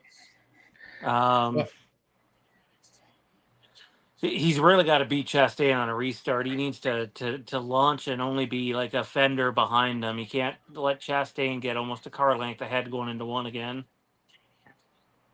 No, I agree. They again, there's just seem to be so similar in speed, running, so close that unless he gets him on a restart, he's going to have a hard time passing him. Unless, of course, they get a little rough with each other, which they will most certainly be much closer to the finish of this race. Logano's coming. This just isn't the time to pit. If you want to win this race, you cannot pit here, period. Is this caution good? In my opinion, no, because SVG and Chastain had pulled away a bit on the restart. Briscoe was holding the guys up, and now you are going to restart with much fresher tires right behind you. Now, I will say this. There's 41 laps left in this race. I could see this group of cars here trying to stretch this fuel mileage to the end and have the track position. So that could be super interesting how that plays out. The caution is good, Shaw. I actually disagree with you. I think the caution is good because it's going to allow them to save a little bit more fuel. They might be able to go an extra lap or two without having to come before coming down pit road. So, again, when you're trying to stretch fuel, cautions do help. I don't like the idea of Malcolm McDowell. Wow, sorry, my Halloween hat on. Michael McDowell restarting behind us on fresh tires. I've seen too many McDowell wrecking other people highlights that worry me a little bit here heading into to turn one. I do agree it gets you closer to your window. I think all the guys that just pitted are gonna have a really hard time making it on fuel without caution laps. But good chance we haven't seen our last caution yet. That being said, if it becomes a race of those guys are saving hard and guys like SVG and Chastain don't have to and are running full blast, they will catch them, even in a cup car. Just again, lap 48 was the lap AJ and Zilich pitted yesterday and made it to the end. Made it to lap 90, 91 actually. No, so. 80.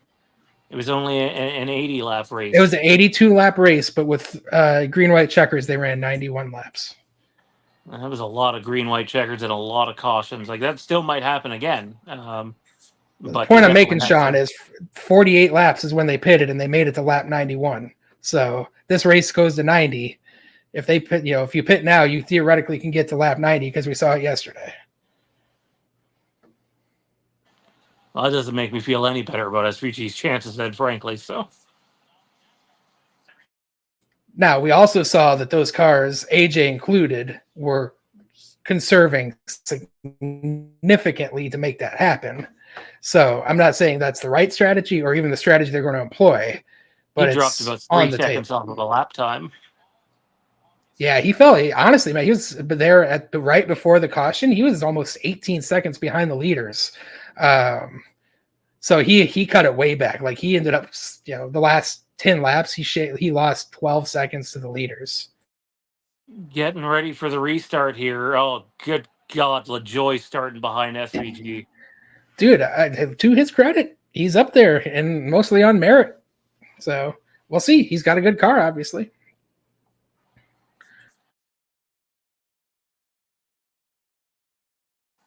Bad restart, SVG again. Worse this time.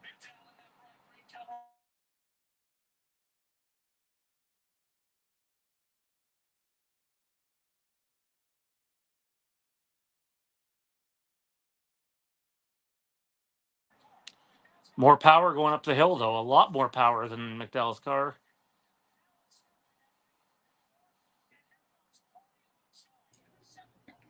I see those rumble strips are working real well. Everybody said, screw it. We're going to just go right through those. I forget who they were talking to yesterday. They said, if you're down there and you're slow, it's going to impact you. But if you're fast, it's not. It's just going to feel a little more bumpy.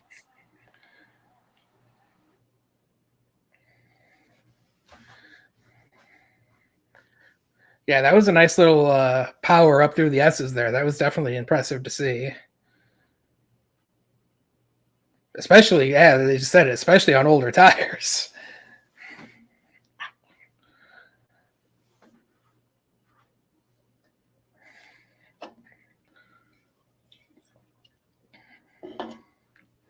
How wide can SVG be? Because McDowell is definitely going to be all over his butt here. Yeah, he is all over him. SVG pulls away going uphill, which is the opposite of what we seen yesterday, by the way.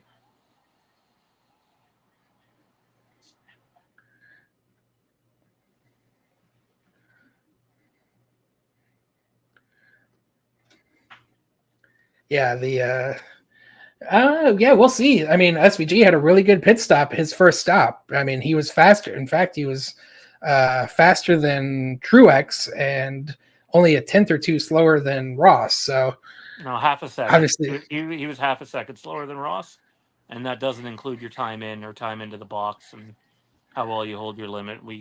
I wish they provided that information, but yeah.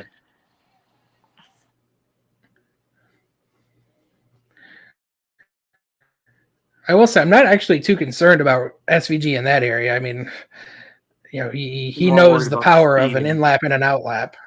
Yeah, I don't want to speed, obviously, but he should have pretty solid in laps, out laps when he gets to that point. But I will give Ross a lot of credit when he won the road race at Coda a few years ago. He took a lot of pressure from really good road racers, and he was cool as a cucumber through a vast majority of that. So I don't think he's going to be pressured into a mistake. So SVG is going to have to make a move to get him.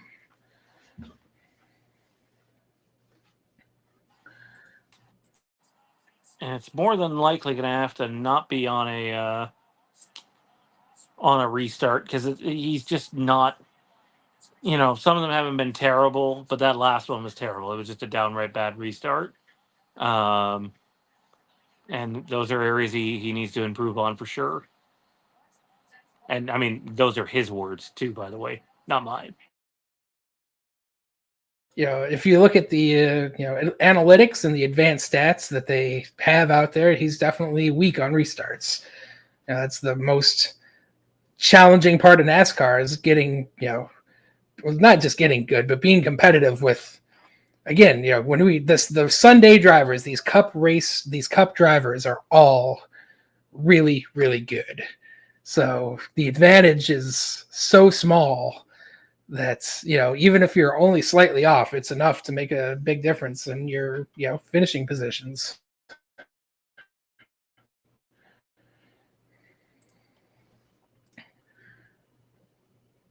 So Joey Logano's crew chief says he needs a caution to make it.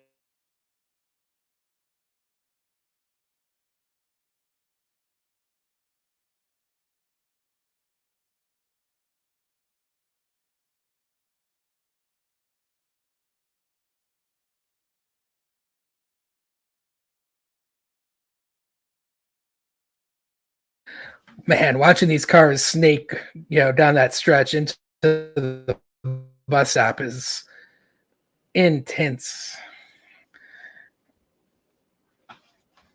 He's close enough to make a move here. Is he going to do it though?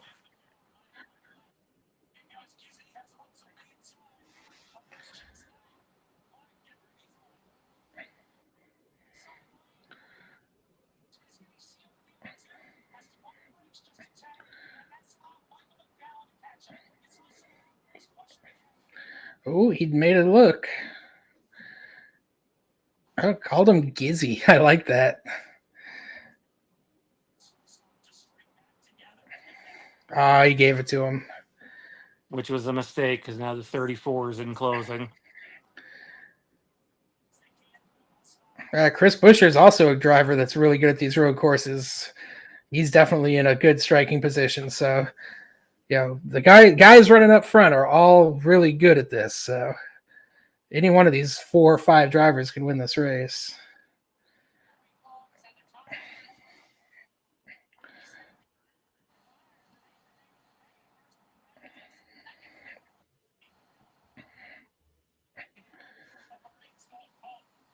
Come on, make the move. Let's go. Don't give him another out. I saw a little wiggle from Ross. This is the chance to get him.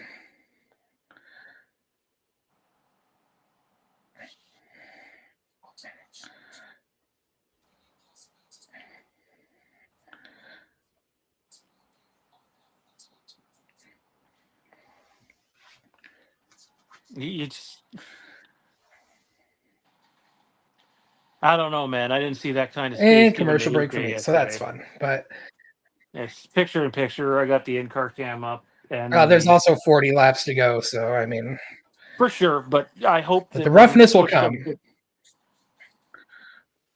really close on him, entry in the carousel, Ross pulls away on exit a bit. Right now, for me, it looks like if he's going to do it, it's going to be in one or in the carousel. Coming out of the carousel down that little short chute, definitely seems to be his spot. He's going to have to get a good exit out of, 11. I think it's 11 there. 11 into 12, and then down the front stretch is definitely going to be the spot for him to make his move. He definitely seems like he's much better there. So, when the time's right, I think he'll be able to strike. Just being a little patient, it seems like here. Busher passed McDowell, and he's on the move. Chastain threw a block on SVG coming out of that final turn last lap. Hope SVG's remembering that. Sometimes, not saying wreck him, but if you got to put the bumper to him to make the move, put the bumper to him. Yeah, I mean, at the end of the day, I know he's going to be a little bit more patient with Ross, knowing that they're going to be teammates next year. There's no question that's going to be the case. But when it comes down to brass tacks here, both of these guys are going to do what they need to do to win. So.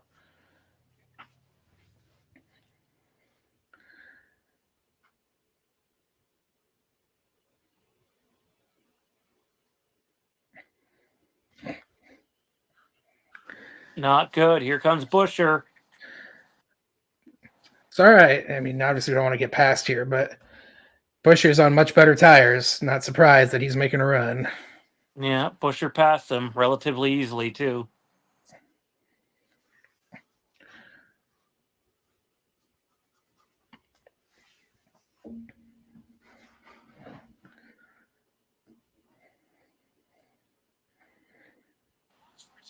SVG had about two legitimate shots to pass him there, and ultimately didn't take them, and has now lost a spot. I think the key here is to not lose them. Stay as close as you can. Yeah, the tire is definitely starting to fall off, it looks like. Even McDowell's reeled SVG back in as well.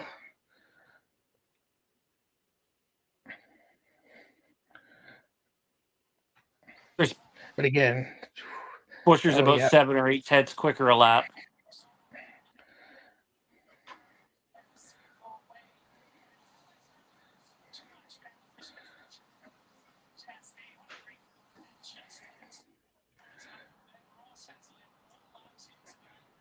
Yeah, I think they found the cliff. It's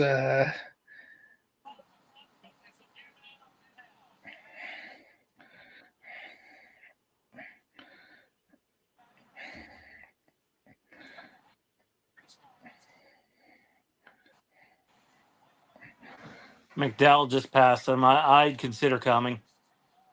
Well, somebody who was in the chat earlier said 59 was their marker, so wouldn't surprise me if they are coming this time, or worst case, the next lap after.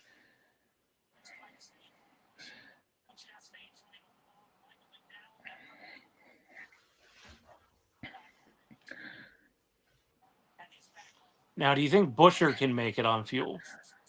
No, all of them have to pit. Everybody's got to. SVG's coming. He's coming this time.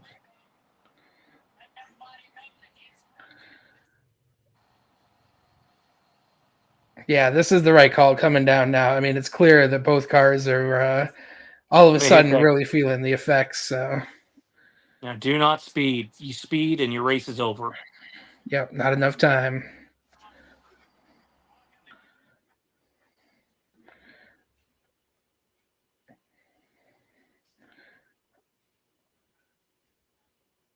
Are they both coming? Yes. Okay. So they're both coming now. Coming to lap 15 now. So they got to go 31 laps. The question I have now is, depending on how much longer the other drivers stay out, will they be able to kind of, gain their track position back with fresh tires here? Bad pit stop for the 16, 13.6. Chastain almost 3 seconds quicker, which is incredible because that means SVG got in and out better than Chastain because he's leaving right behind him. So we were talking about, so was the chat Wait, about talking about getting in and out. Chastain's almost 3 seconds quicker than him for the pit stop, and yet he's right behind him leaving. So that means well, that was SVG a got in. little that wasn't accurate because they stopped the clock as soon as the tires hit the ground, but he sat there for another second or two taking fuel. So he didn't go right away because he was waiting on fuel. So that, I think that's helped close him back up. And then here comes Busher. This was a smart play. If Busher had stayed out more than a lap or two, I think he would have lost their track position. So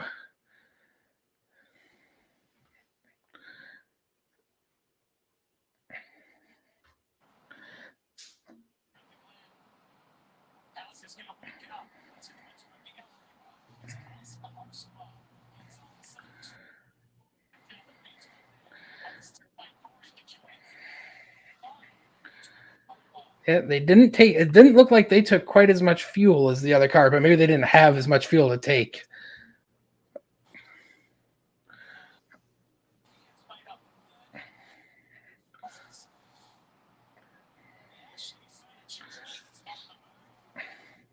Yeah, I tell you what, man, I love Carson Hocevar. That kid's going to be real good for a long time.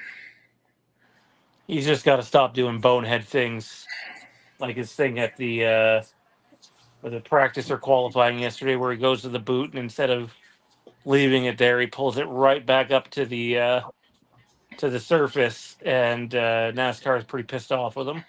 He got a talking to by a few officials.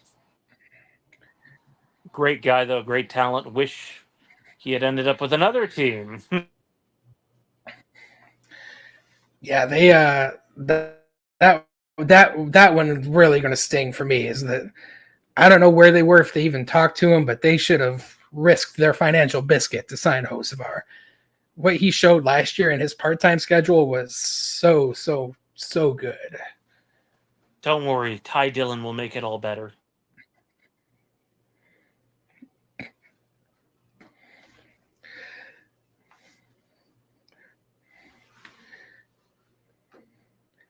Well, I mean, at the end of the day, we're banking on Eckes, right? Like that's Yeah, you suffer yeah. through Dillon to get to Eckes. That's kind of the and then play. and then you hope Dye shows more development for when AJ finally goes, but wouldn't be surprised if it has to be someone else that comes in there once AJ goes.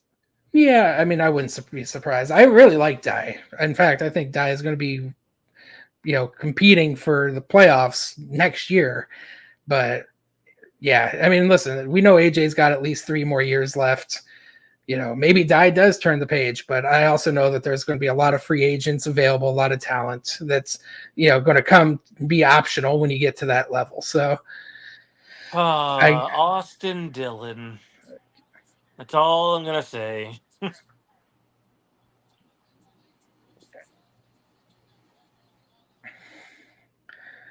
are they going to throw a yellow? No yellow?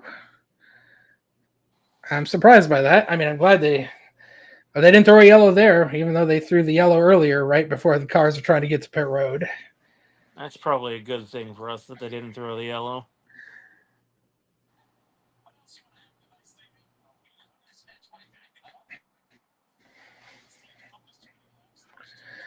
Yeah, I would say the big powerhouse teams, cars that normally are very good at these road courses, both Gibbs and Hendrick just have been a little. Both teams have been off all day with their cars.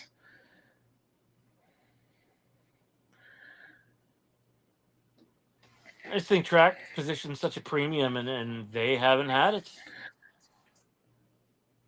They No, they qualified all poorly seemed to. and paid for it. Yeah, they qualified poorly, and then they kind of all stayed out there to get that stage one, points, and they've been behind all day the rest of the way.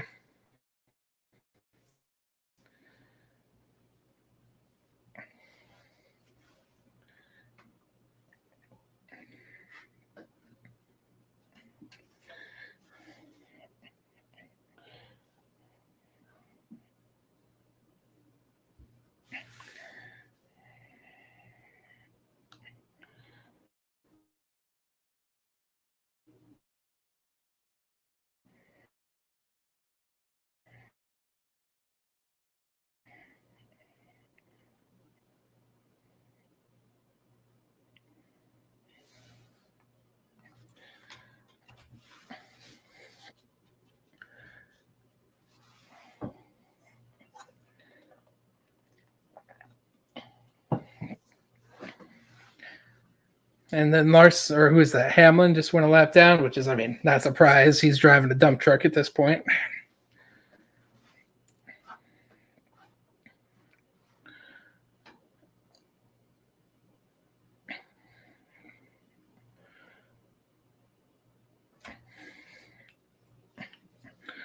The further we get into this, the less likely I feel about an SVG win with all the different, things that have come up. But we'll see what happens. Well, it's actually the part that looks like that's going to hurt them the most is that both SVG and Ross had to stay in the pits just a little bit longer to get that fuel to get to the end. The other cars didn't have to put as much in the tank, and it looks like Hocevar, at least according to this tracker, got out ahead of both of them. So they're definitely going to have to make some moves and pass some really good cars to get themselves back into a position to win here. But again, 27 to go, a lot of racing, a lot of opportunities for late race caution and restarts and all those things. So SVG has passed Chastain.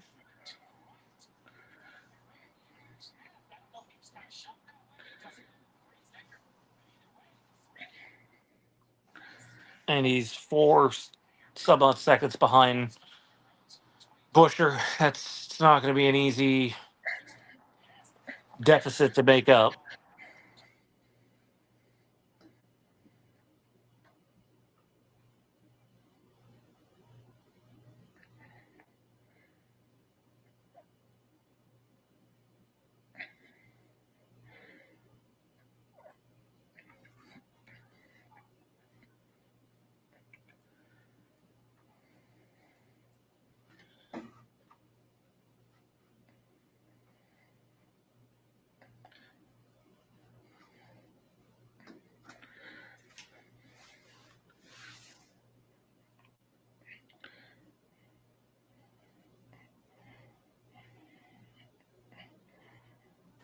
I'd like to think anyone that pitted in the 30s has no chance of making it. well, it's going to be hard, very hard. But I It'd be promise you, hard enough somebody's for the going to guys try in the it. 40s. Oh, and yeah. I'm sorry. If anybody that pitted in the 30s has no chance, I think those guys in the 40s are going to try to stretch it.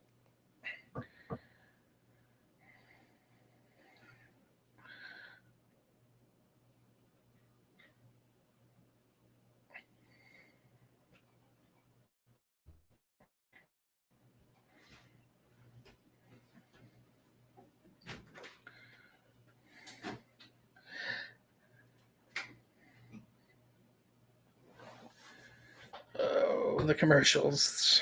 Bastard commercials. Let's see. So where are we? So SVG got ahead of Ross, and he is almost 5 seconds behind Busher. That's going to be. He's going to have a hard time making that up.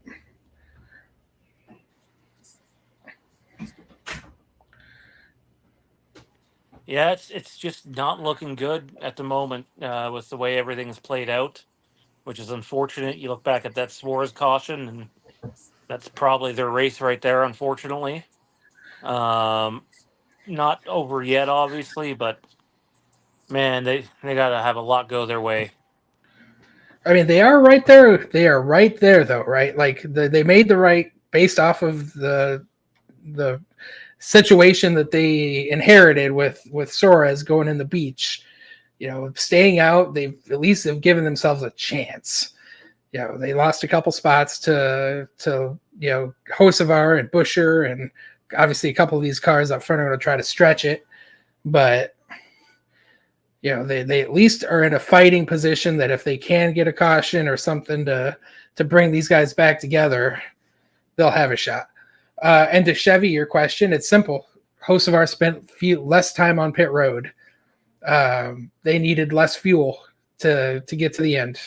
So we saw both, SVG and Ross have to stick around and absolutely pack their fuel cell, and that cost them time, and they lost that track position to both Busher and Hocevar. It's not a pit mistake. No, not a pit mistake. It was just a situation, but because they stayed out through the end of the stage, they had a lot less fuel in their car compared to Busher and Hocevar. So, what would be 10 seconds to fill up for them was 13 for us.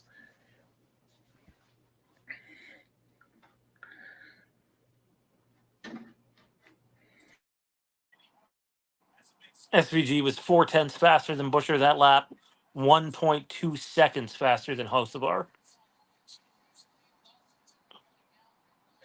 Wow, that's impressive. They must have had some traffic.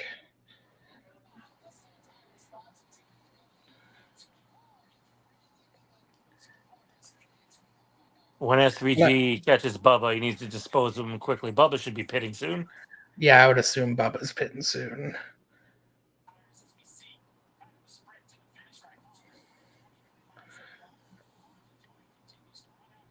And he, at least according to the tracker, jumped ahead of him, so that's good.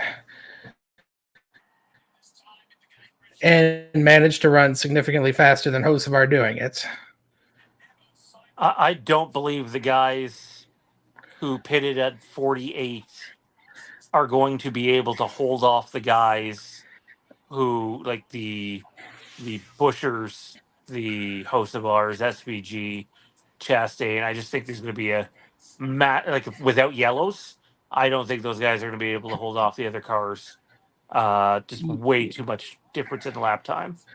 Yeah, you bring up, Logano is roughly 10 seconds ahead of Busher. And with 23 laps to go, that's definitely a delta that can be overcome.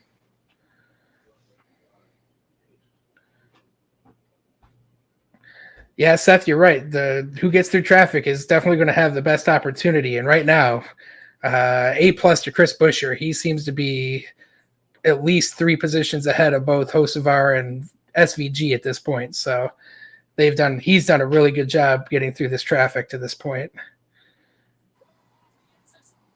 SVG was ready to blow by Hocevar, and Dylan blocks him.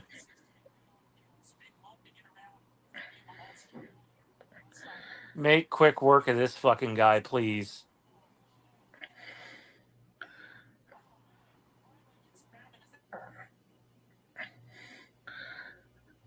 I really don't like Dylan. I never have. Oh, and just like that, Hocevar is pulled away like 7, 8, 9 car lengths from SVG, and SVG was literally passing him. So thank you, Austin Dillon, for that. Yeah, did you see that? Just see that SVG put his hand out the window, give him a little how do you do for that? Yeah, that was some. And he's fucking pitting too. Not ideal there. That's like, come on.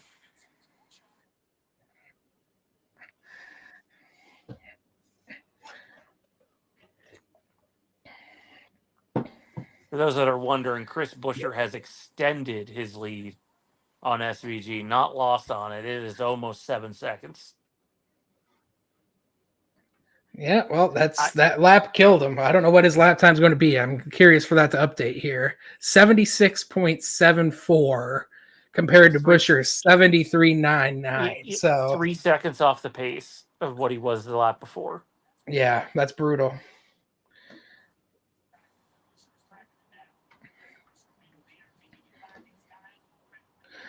And then just to the point of the cars that might be trying to stay out, Busher's already gained 3 seconds on Logano in the last 2 laps or so.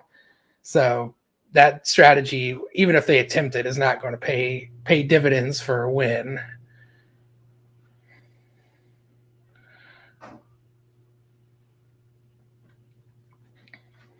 Kyle Larson isn't chancing it. He's pitting.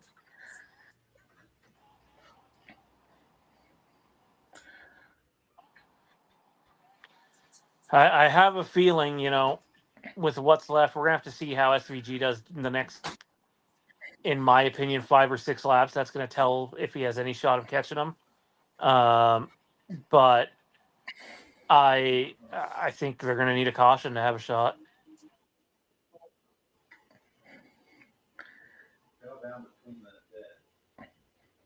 Yeah, I mean, he was 0.3 faster there that lap than Buescher, but I mean, when you're talking 6 seconds, it's going to be basically a second every 3 laps, and then that's being generous.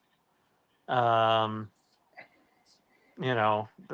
you're looking at 18 laps, so like it's doable, but SVG has gotten around Hocevar.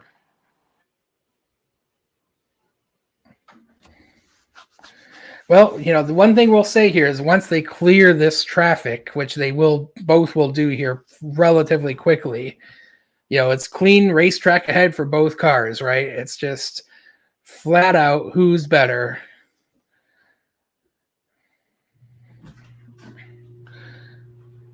Yeah. Yeah, but you can tell, I mean, whatever adjustment they made with SVG, it's definitely been a good one because he has definitely pulled away a good chunk from Ross and even quickly gotten past Hocevar. So it's going to be dog eat dog here. He's got 5.5 seconds to make up in 19 laps.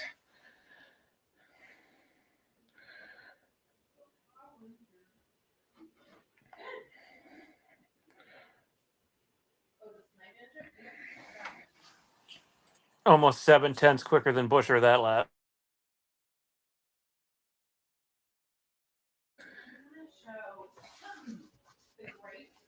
Yeah, we knew Bad Brad wasn't going to hold up Buescher too much there. Thank you.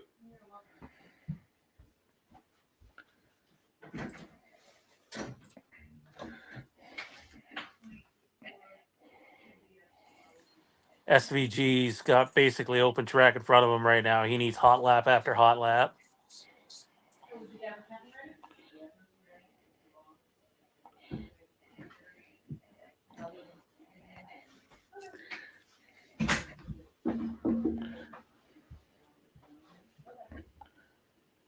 Whenever you're ready. I mean, I can do it whenever you want to do it. When would you like to go? Right now. Okay. Man, I wish I had the ability to stream both SVG's in-car and the race broadcast, but when I tried that earlier, it crashed pretty much my entire computer. But I'd love to see how he's doing here, tracking him down.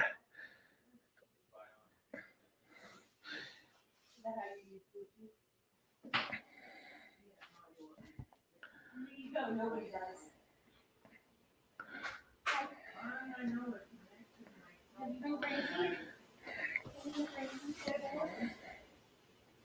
No. Are you a crazy lady?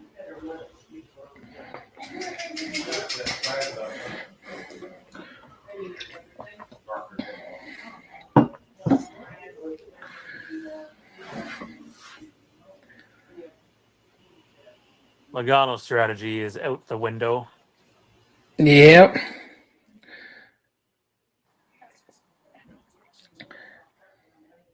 And now Buescher has clean raceway. I would start praying for a caution, fellas, if you want SVG to win. Not saying he can't do it. I'm just saying it's very unlikely.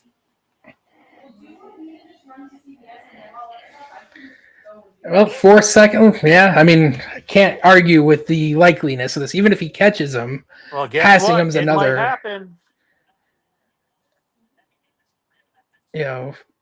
So we'll see. Catching him and passing him is also 2 different things. So Are they gonna throw the yellow? Is there not debris on the track from that? The back end is crushed.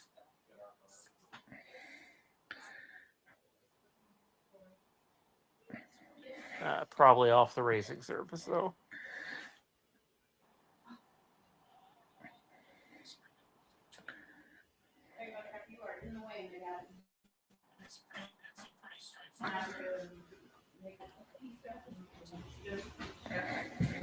Is that Bell? No. Oh, that's our boy Hemrick.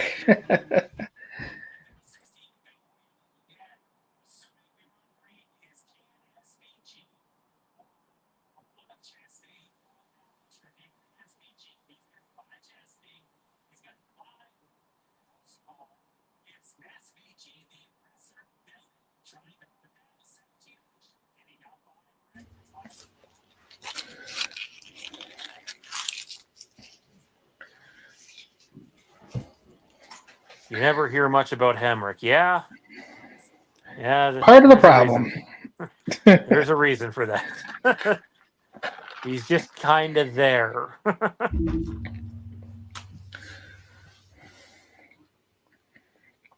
This one might sting a bit for you, Ryan, but Daniel Hemrick reminds me of late career Kyle Petty.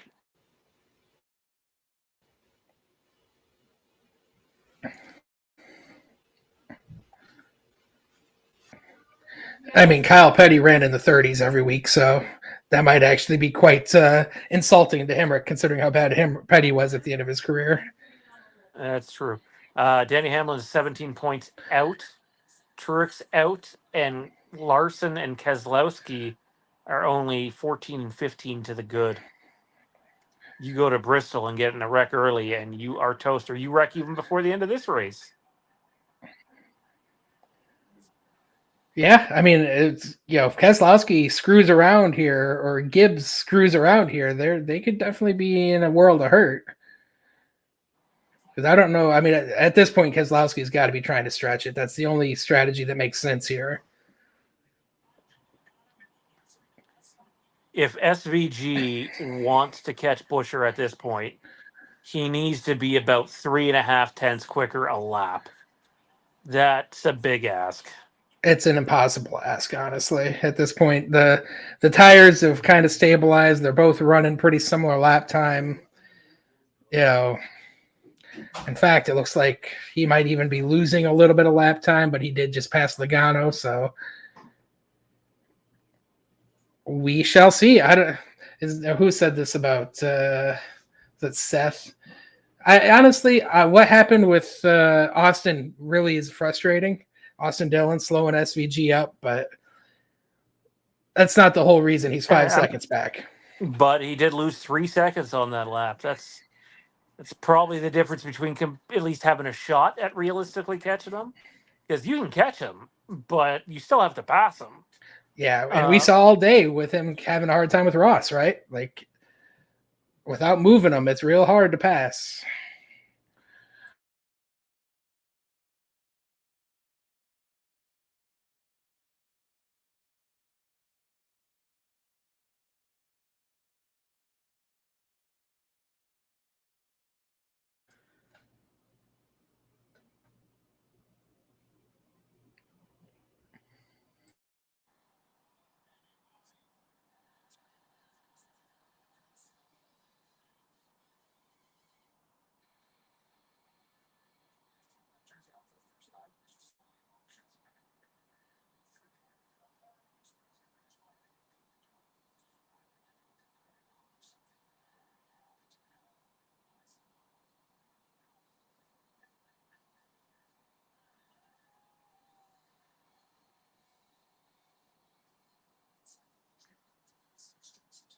Now would be an excellent time for, I don't know, Hemrick or Chastain or Suarez to wreck someone.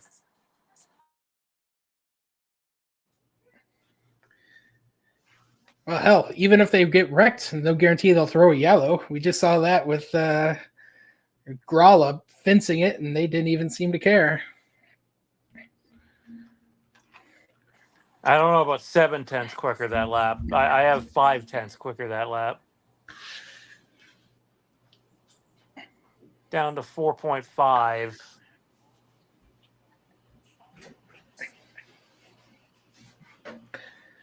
Problem is, JB, we already had the scheduled or LaJoy caution. That was on lap 1. I don't think we can ask for a second one here. Yeah, it only fucked some people over.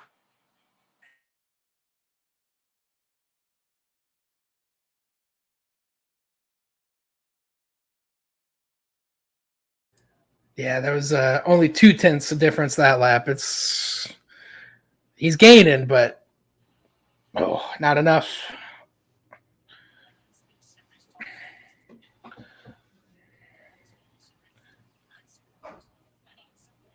Basically, he needs a caution, or he needs Chris Buescher to make a pretty significant mistake. And Buescher usually doesn't make mistakes, so Chris Buescher had a pretty good road course teacher. He did have and he's been in this next gen era. He's been very, very good. Hasn't won yet. This would be his first win on a roadie, but he's been there for a while.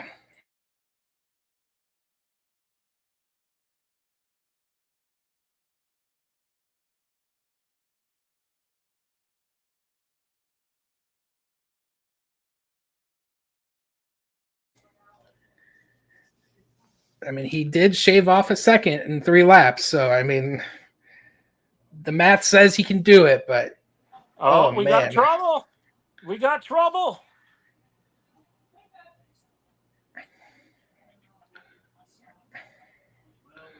We gonna get a yellow here? If that tire lets go, you got to throw it.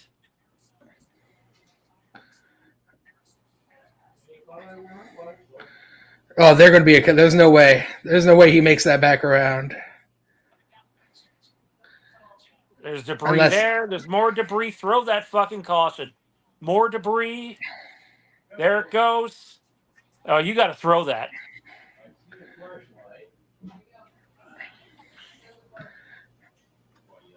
What are we doing? Why is... I'm looking. There it is. NASCAR didn't want to, did they? But now the problem is some guys jumped down pit road when they heard about it. Now you're going to absolutely need people to stay nobody's nobody's pitting, Sean. Nobody in the top 20 is pitting. Not a single soul. I hope not, because a few guys got a head start on that. You know what's a real piss off about that is we watched how that caution came out with Suarez, and then how NASCAR was waiting on it's such bullshit, and that is something that desperately needs to change with NASCAR. I agree with you, man. How quick they were to throw the yellow. And you know what? They weren't even that quick. That's the frustrating part. They waited to throw that yellow and then threw it right before both Ross and SVG went down pit road. They absolutely could have held that yellow to get them down pit road. And we've seen it before where they've held yellows to let pit cycles conclude. It's very inconsistent. And I always lean towards a quick quick caution button. I know it creates a little bit of carnage, and with 10 to go, we might see some carnage here the rest of the way, but I just always lean towards I'd rather them throw the yellow than not, and rather do it quicker than not, because when you wait, it just creates, I don't know, like reception, not even reception, it's just a bad look. It's a bad look when they are sometimes quick on the trigger and others where they refuse to throw it.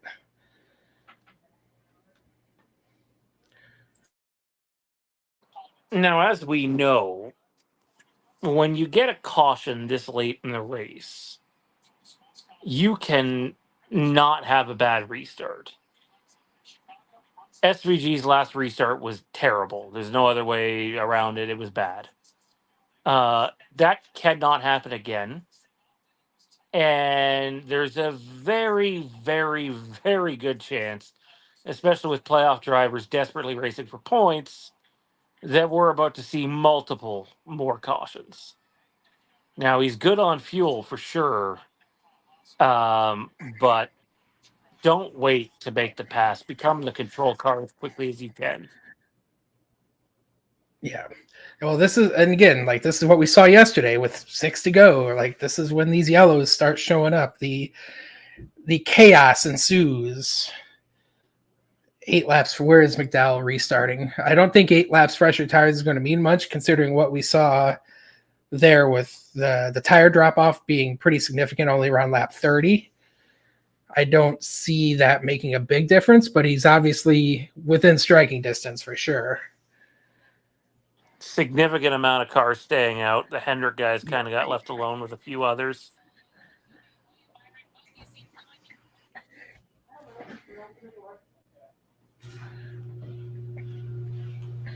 I know the boss man's not going to be too happy with how this race has played out for them. Yeah, sometimes you just have bad races, right? Like they miss the setup somewhere. Like all 4 of their cars haven't been super competitive. And listen, we know Larson's elite. We know Chase Elliott's elite. William Byron has been really good. And they've all just kind of been in no man's land this whole race, which is super shocking. They clearly had some bad data when they created their simulations.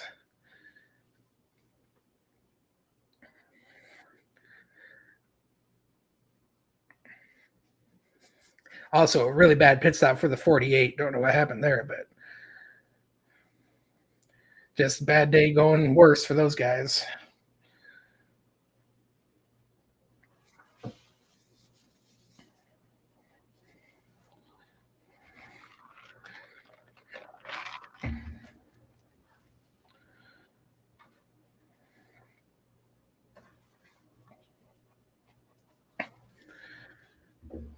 Well, would love to see a Kaulig Racing win. AJ going out early was awful, and it's a joint win unofficially with Trackhouse, but it's a Kaulig car at the end of the day officially, and they'll be the ones to get the trophy and the money, etc.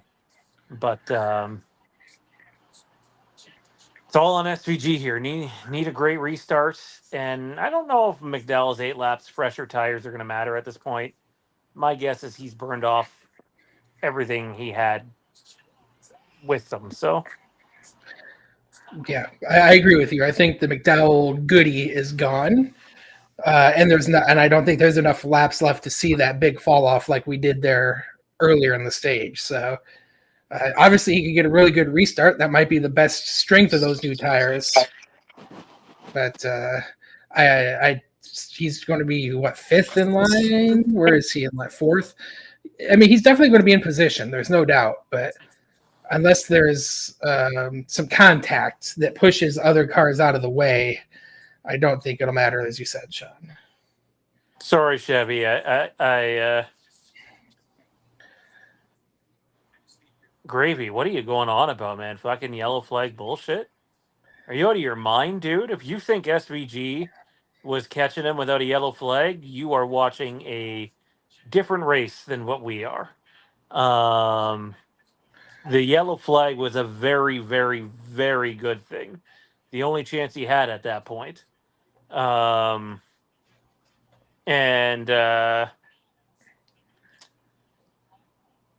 what was it? Chevy mentioned Suarez should have continued to attempt to get out. He did it for a yellow. Make no mistake, if you're not already having forward momentum when you go into that sand trap there, you are not getting out.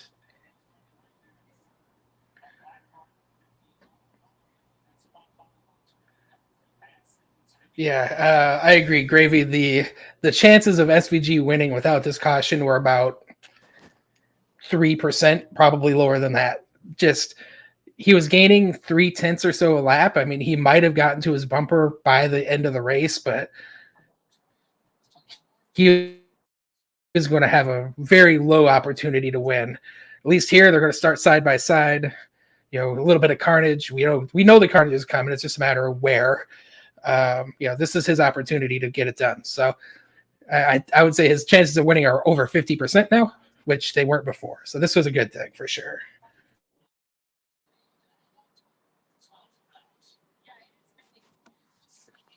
Well, I don't know if I'm willing to say over 50%. but they're significantly higher than what they were before.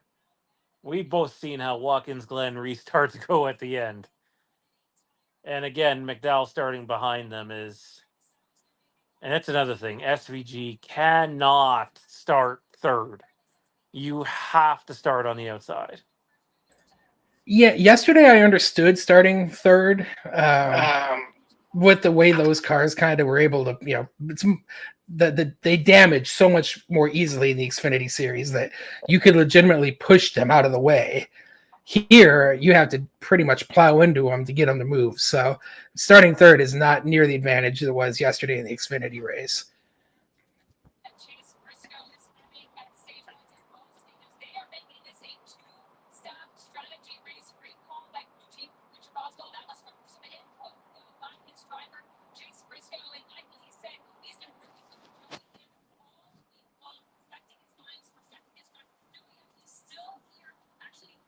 I'm telling you, man, Gravy, SVG's chances of winning without that caution were about 5%, and unbelievable.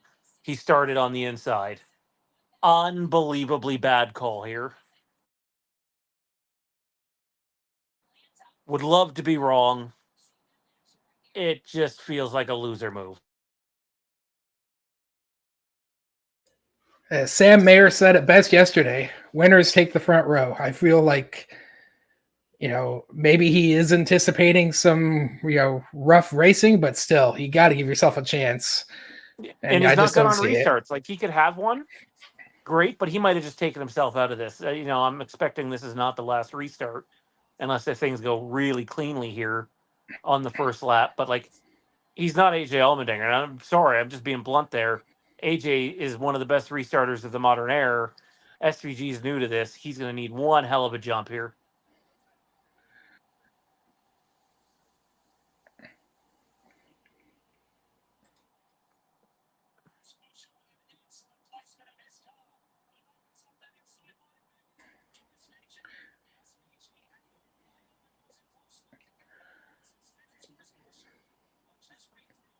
And sure enough, down to P3.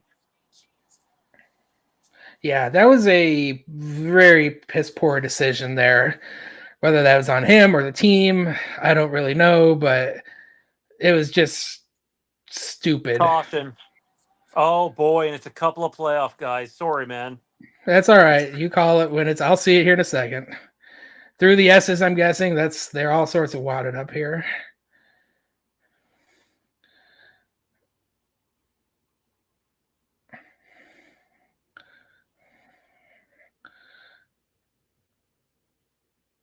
Ooh, that's scary where that tire is. I hope Brad's okay. Man, I don't care about where that is, JB. It's a brutal call. You have a chance to start front row, end of the race, you start front row.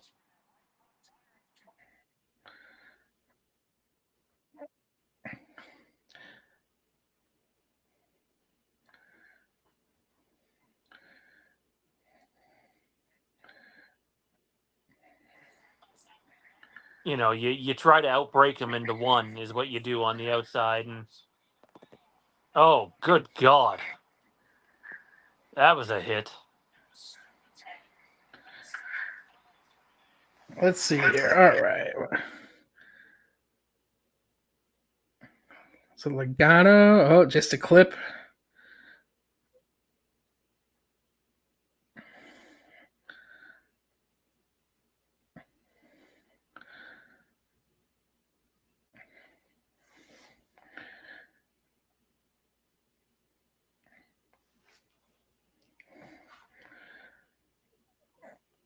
Ooh, yeah, that was a hard hit.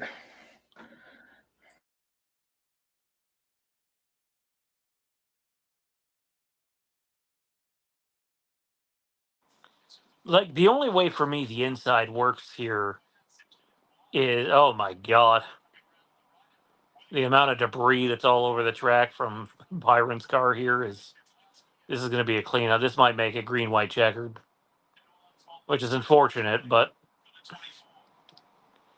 um, feel a lot better if SVG is P2 right now. It's P3. you basically have to be inside the car in the front row you um, before you hit turn one, and then you need to be ultra aggressive in turn one, willing to move someone. Yeah, I agree. He's going to have to get aggressive. That's the only way here. I respect your confidence there, Gravy, but it's plain and simple. He wasn't going to gain 4 seconds in 12 laps. He just wasn't. Yeah, and had he done so or Busher had slipped, you still have to pass the guy without the the advantage of it passing on a restart, right? So like if you've truly been paying attention this race, quite literally everything Ryan and I have been talking about for the last few months has shown its ugly head when it comes to these cars and the ability to pass in certain areas. The cars die out. You can want to take that chance all you want. I'm sorry, you're wrong.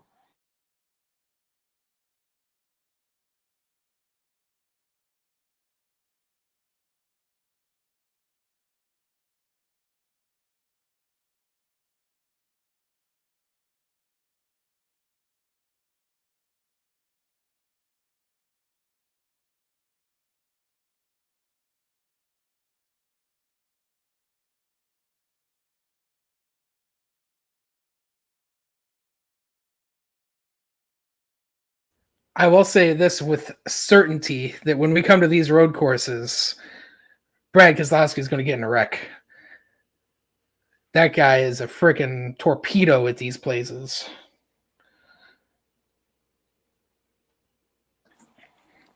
Man, I respect the 24 for even trying, but there is no way they're getting that car back in this race.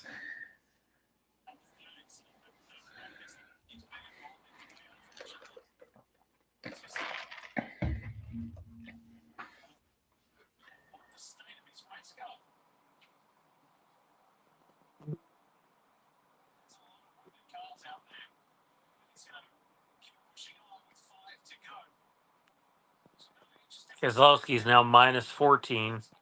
Earlier in the race, he was plus 13.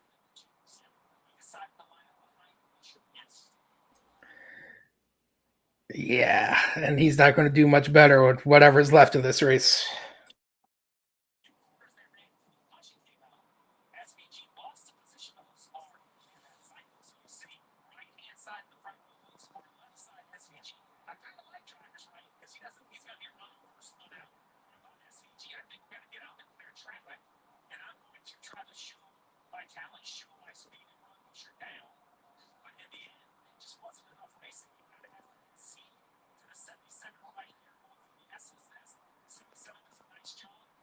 I mean that restart that they're showing right now, that I'm assuming you'll be almost caught up on here, is it's for me. It's exactly why you shouldn't have chosen the inside.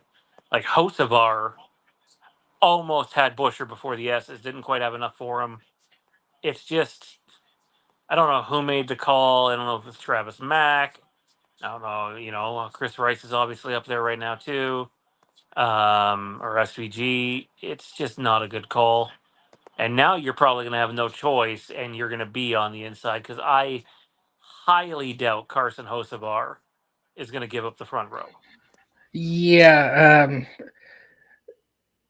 it really was. It wasn't even that bad of a restart. Honestly, it's probably its best restart of the day in terms of getting through the gears. But just you're behind, right? You're a full car length plus behind the person, and without being aggressive, pushing, getting in the rear end of the guy and pushing him wide, it just doesn't make dividends to me. And in the end of the day, Hocevar was able to get him cleared through the S's. So he's going to be in that same boat. He's going to have to get another good restart and try. Honestly, his best bet would be to just dive bomb and stick it 3 wide and see what happens. Because that's at that point, if he doesn't have second place coming out of turn 1, his chances of winning are zilch. Yeah, do we know if we have a chance of taking the green with 3 to go, or is it going to be green, white, checkered? Should be natural if they get their stuff act together. Should be a natural finish. So with 3 to go. Yeah. 3 to go gives me a little bit of hope, but yeah, if you're starting on the inside again, you have to be willing to barrel it down there into turn one. Like, hey, at the end of the day, the guys that are in front of you are not playoff guys, and you got to do what you got to do, or else you know what's going to happen. Someone's going to do it to you going into turn one, and it's not going to be good. And you got to time up your restart just right in order to pull off a move like that. We'll see what happens, but he's got to be aggressive, because if you lose too much time off the restart, you're in a lot of trouble without some other errors.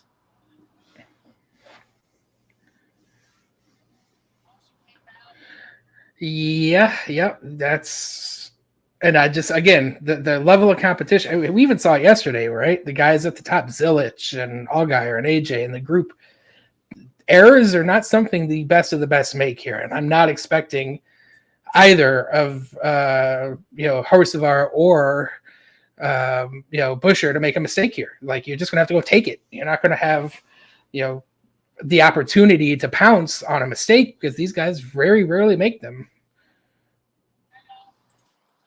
Hocevar might. Busher, no. I think Busher's going to try to be as smooth as he can, and we'll see what happens. But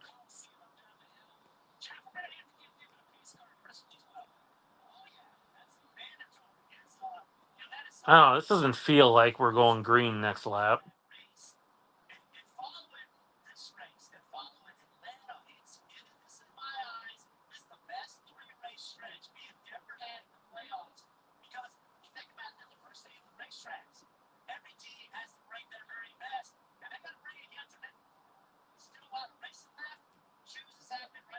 Oh, no, we are.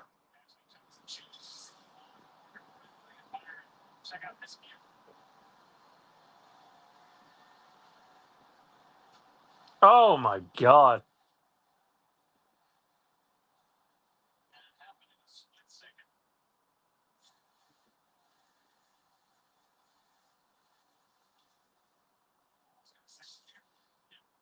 They're right. They're really, really lucky that car didn't go just a little bit higher. Oh man, yeah. If he cleared that fence, he would have been there with pedestrians and fans. That would have been very bad. Well, here we go. SVG forced to have that spot now instead of choosing it. It's going to have to time it up right, not jump too early, because that's a disqualification. Or a pit road penalty, pardon me.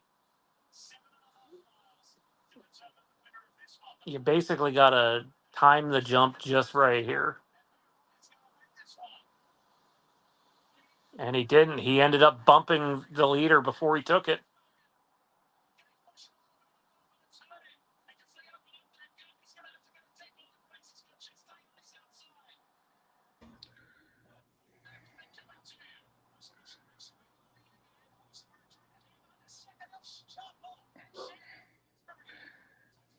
Huge wreck.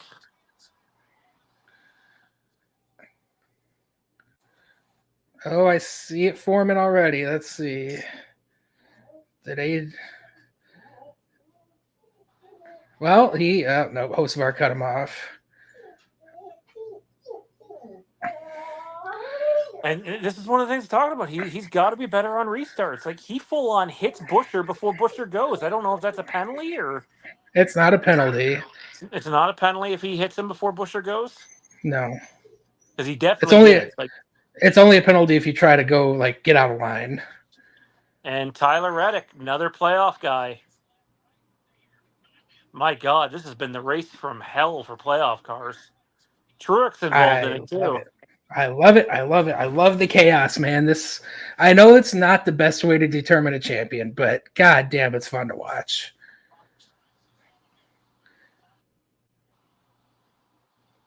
Let's see. Elliott got maybe a little bit of not too bad, but he definitely made some contact.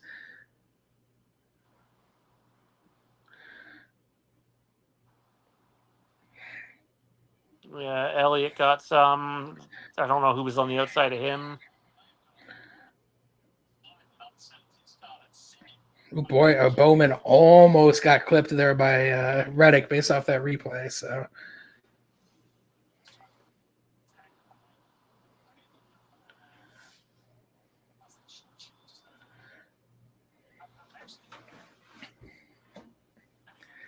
I'll say it again. I said it this past restart. SVG needs a much better restarter. This race is already over.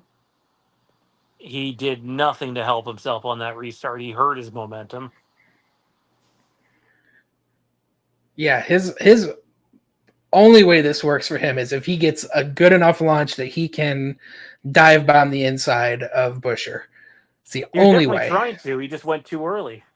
Yeah, he was too, and then he was too far back on his dive bomb. So this caution's honestly good for us to get another chance at it because it's going to be, again, I hate that it dissolves into chaos because the whole race is up to this point. It's been really good. It's very intriguing.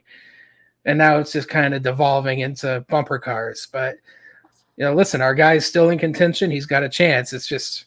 It's not going to be easy. And like JB, like, what can he do? Do something different? But I just don't know what else you can do. You can only do so much with these restarts. And when you're this competitive with the other cars, there's not a lot more he can do to give himself a better chance at this point.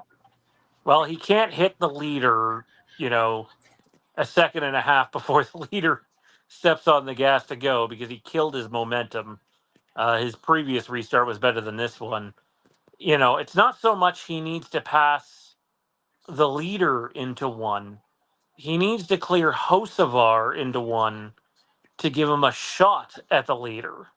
Ideally, you clear both. And now you won't have the luxury of, if you could have cleared Hocevar in turn one, you have 2 laps to run him down. Now you'll only have, I guess almost 3 laps to run him down. Now you'll only have, 1 3/4 laps to run him down. Yeah, the math got a little bit harder losing that lap for sure. I agree with you. Had they been able to get past Hocevar, 2 laps was definitely enough time to get to the bumper for a Busher. Now it's going to be a little bit harder to do that. 5 overtime vibes. I'll tell you what, the playoff guys are getting more I pissed hope off by not. the minute. And some of these guys are close on fuel, I think, but SVG is not one of them.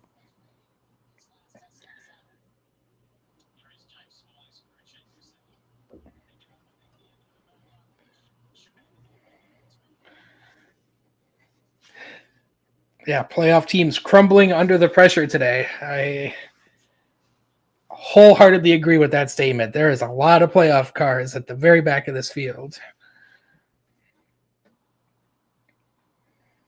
And let me tell you, Bristol can sometimes be a meh race in the modern days. If it's going to make more aggressive driving for next week, I'm all for it. That being said, I likely won't see the Cup race.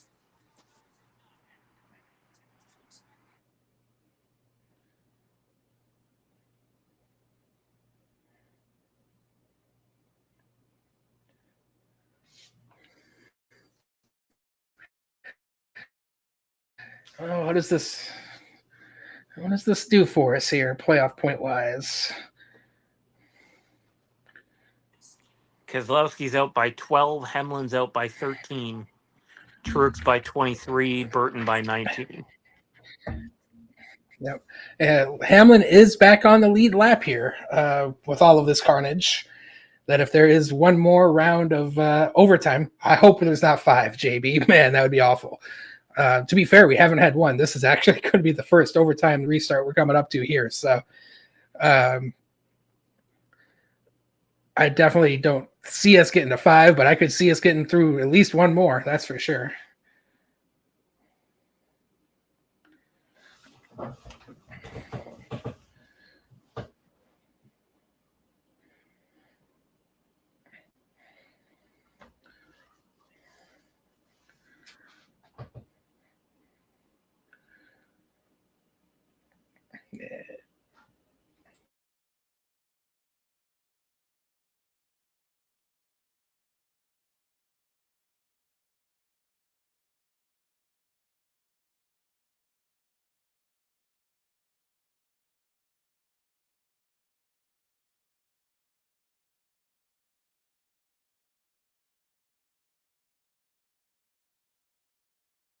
according to Travis Mack, SVG beats Busher everywhere on the track, but into one.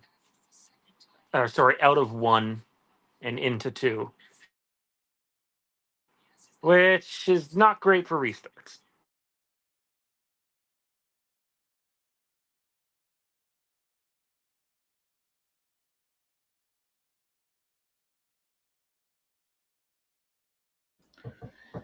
Yeah, definitely not good for restarts. We actually probably needed 4 or 5 laps of green flag racing for this to work out for us, but it still can happen. But the rhythm of being able to beat somebody through the bus stop or even through the chicane, right? Like, you need more than a lap to be good at that, and that's my only concern. Even if we do get a clean restart here, it's going to be hard for him to get there. Yeah, here we go.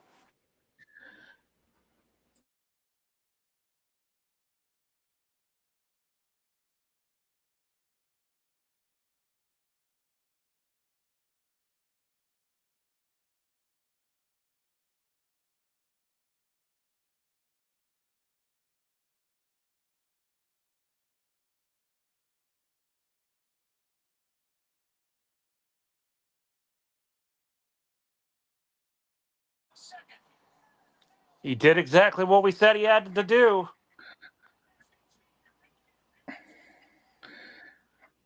Yep, he had to move him. Now can he clear him?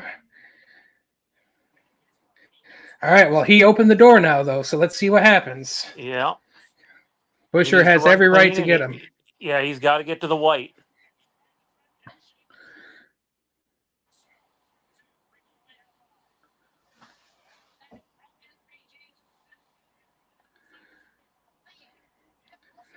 All right, through the bus stop cleanly. That's a hard one, but the carousel will tell the story for us. Yeah, I'm really, really worried about a caution coming up before then.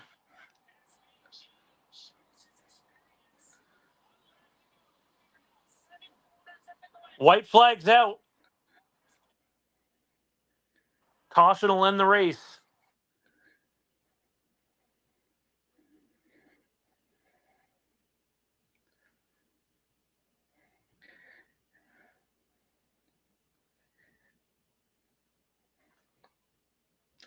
Third time's the charm indeed, right?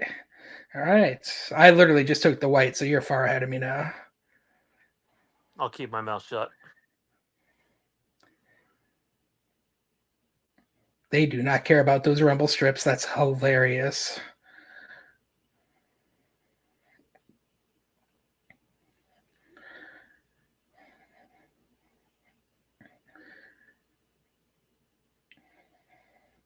Tell you what, man.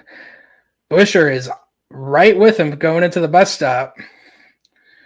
Like, he is not separating himself the way I was hoping he would.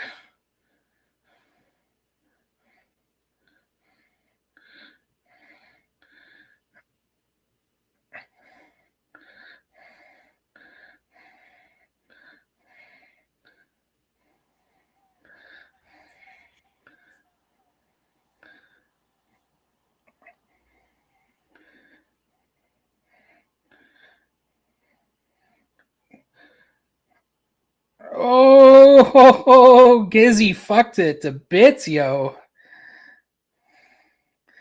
Sorry, fellas. I hate it. Yep. I hate it for all the fans, man. But that's he fucking blew it. He blew he it. absolutely choked that. That's a total choke job. Not just once, but twice. Yep.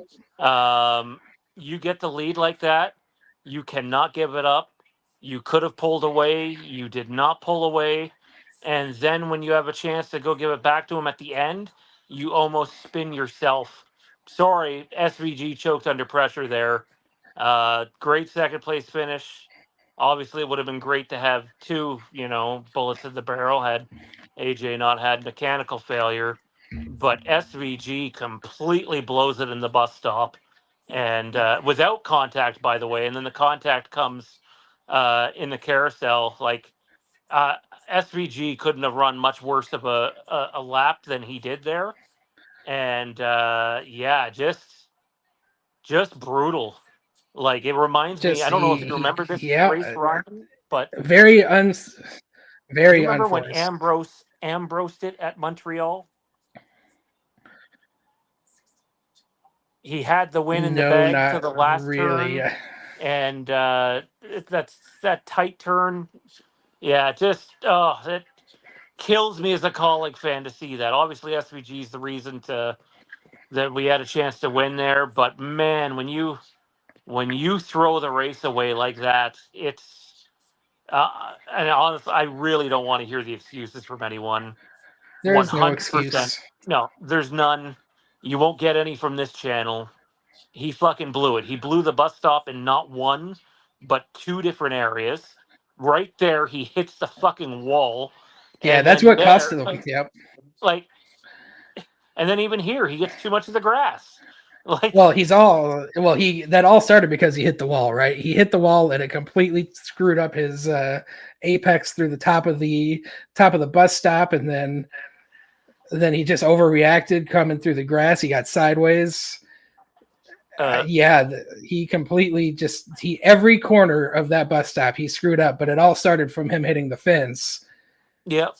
But then he carried enough momentum to have a move there going into the last two turns, and he basically half spun himself. Like, I'm sorry, he fucking blew it, and he blew it in more ways than one. And it's really unfortunate because that it's one thing when someone goes and takes away the win. I'm not mad that Busher bumped him. That that was deserved. You know, um, but and like he could have spun him and he didn't. Um, just you hate throwing away a win, and that was throwing away a win. Yeah, absolutely. Busher putting the little bit of a bumper there through the carousel was all fair, completely clean. Just moved him up, didn't wreck him or anything. And he only got there because SVG kind of made his error. So, and then I wish they're not showing the replay coming to the finish line. I'd like to see another replay of that. But yeah, he completely overcooked it, gave it way too much gas, got completely sideways, and he screwed it up. That's super unfortunate. I mean, it would have been really good for the team to get a win, and completely threw it away. Absolutely threw it away. Just double stinger there, man. The AJ mechanical failure after the first restart, and then throwing away the race at the end. I get what JB's saying. He knew Busher would have bumped him. He had to push. Yeah, there's no problem with pushing, but when you screw up and hit that wall without anybody causing you to, and then like obviously that was the beginning of the mess ups at the bus stop and couldn't really recover properly after that. Then he still got pushed anyways, and then whatever happened in those last two turns to take away any chance at coming back, um, it's devastating. And as much as I like SVG, he threw that one away. It was a choke job. Listen, but you will learn from it. Like at the end of the day, these are learning moments, and we've seen from SVG over the last year, and it's really all it's been, a year and change, that he is going to be up front pretty much every opportunity he has to come to these road courses. So this one he threw away, but I promise you he'll get the next one. I promise. I will take that bet and say he will not, considering where the next one is. Okay, I meant next year. Like, yes, I don't know Okay. if he'll win the fucking Roval, Sean, but Yeah. the next one means he'll win a road course sometime in the next season or so. Oh, it just hurts to see that. Like, it's an unforced error. Oh, man. And kudos to Busher because he could have been way more aggressive with that bump. And I can tell Matt. They just showed Matt Kaulig. He's pretty pissed off, rightfully so. Heartbreaking day. Wow. Thanks everybody for coming out and joining us for this one. It was a pleasure as always. Don't forget to like, comment on the videos and the live stream, subscribe.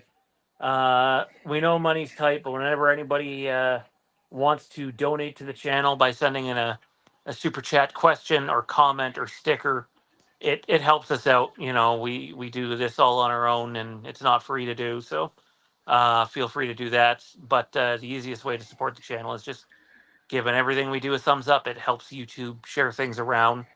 And yeah, that was a heartbreaking ending. It was a heartbreaking beginning. It was a heartbreaking ending.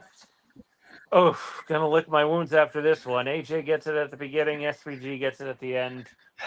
Ryan, Yep. final thoughts, buddy. um, yeah, man, I'll tell you, we've picked some doozies to do these live streams. They've all had really exciting moments and conversations that we will have over the course of the week to come out of this race. And it really does sting. Like, we had two good opportunities. Obviously AJ never got a chance, and then SVG kind of just unfortunately tossed it out the window there.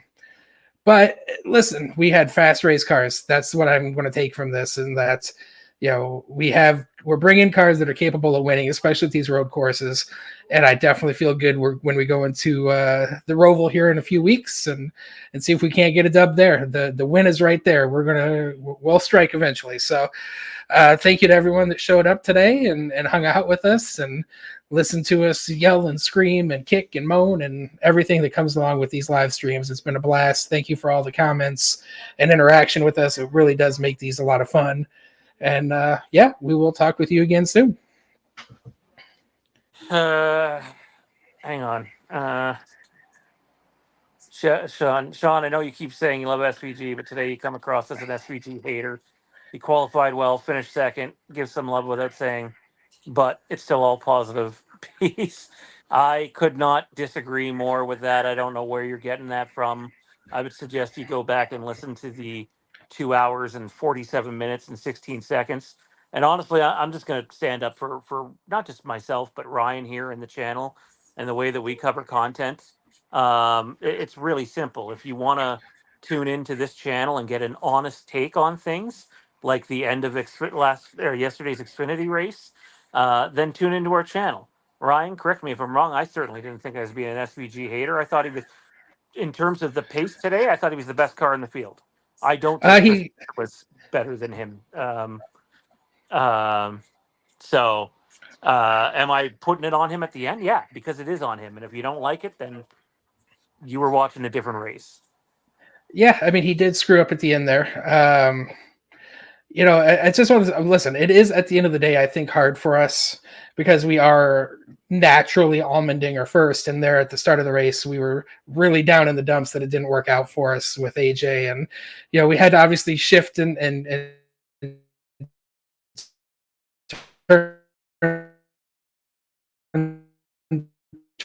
You're breaking. Hold your thought, man. You're breaking out. Your Morse code. 1 second. But as long as SVG is driving these cars and putting on a show, maybe not so kind, but at the end of the day, we're going to call it like we see it, and that's how it's going to be. Yeah, no, for sure. And sorry, Chevy. I honestly take a little bit of offense to that, dude, because we were very positive about SVG all day. SVG got on and off pit road quicker than Ross Chastain. We called that out. We were just being honest in terms of SVG's chances of running down Butcher with 15 laps to go. I'm of course going to cheer for Allmendinger before I cheer for SVG. That's never going to change until the day AJ retires, which will probably be before SVG, unless SVG decides to go back home quicker than that. But you won't ever see yourself doing it. Okay. If you ask me, Chevy, you're a little butthurt that SVG gave that away at the end. I've been plenty critical of AJ Allmendinger in the past, and I'll be plenty critical of him again. And honestly, if you could have heard me yesterday, and I think I messaged Ryan this, I flat out said AJ's decision, and it was AJ's decision to choose the inside on the last restart, was a stupid, dumb decision, a no-winner decision. And I was critical of AJ at Daytona. Did we do that stream? Were we doing? We did the Cup No, race, I think. we did the Cup race, but you and I were talking during it. AJ wrecked himself, and I believe I was tweeting to that too. Like, make no mistake about it. As much as people want to blame Parker Kligerman or whatever, AJ wrecked himself. So AJ is not the best NASCAR driver ever, far from it. But it's hard for me to sit here and keep my mouth shut when I see people go out online, some of the people that are on this channel, and go, SVG was the best Xfinity car driver yesterday and had way more pace than AJ, and AJ tried to do nothing but wreck him for the last 2 laps of that race. Sorry, that's a dog shit opinion, and it's wrong.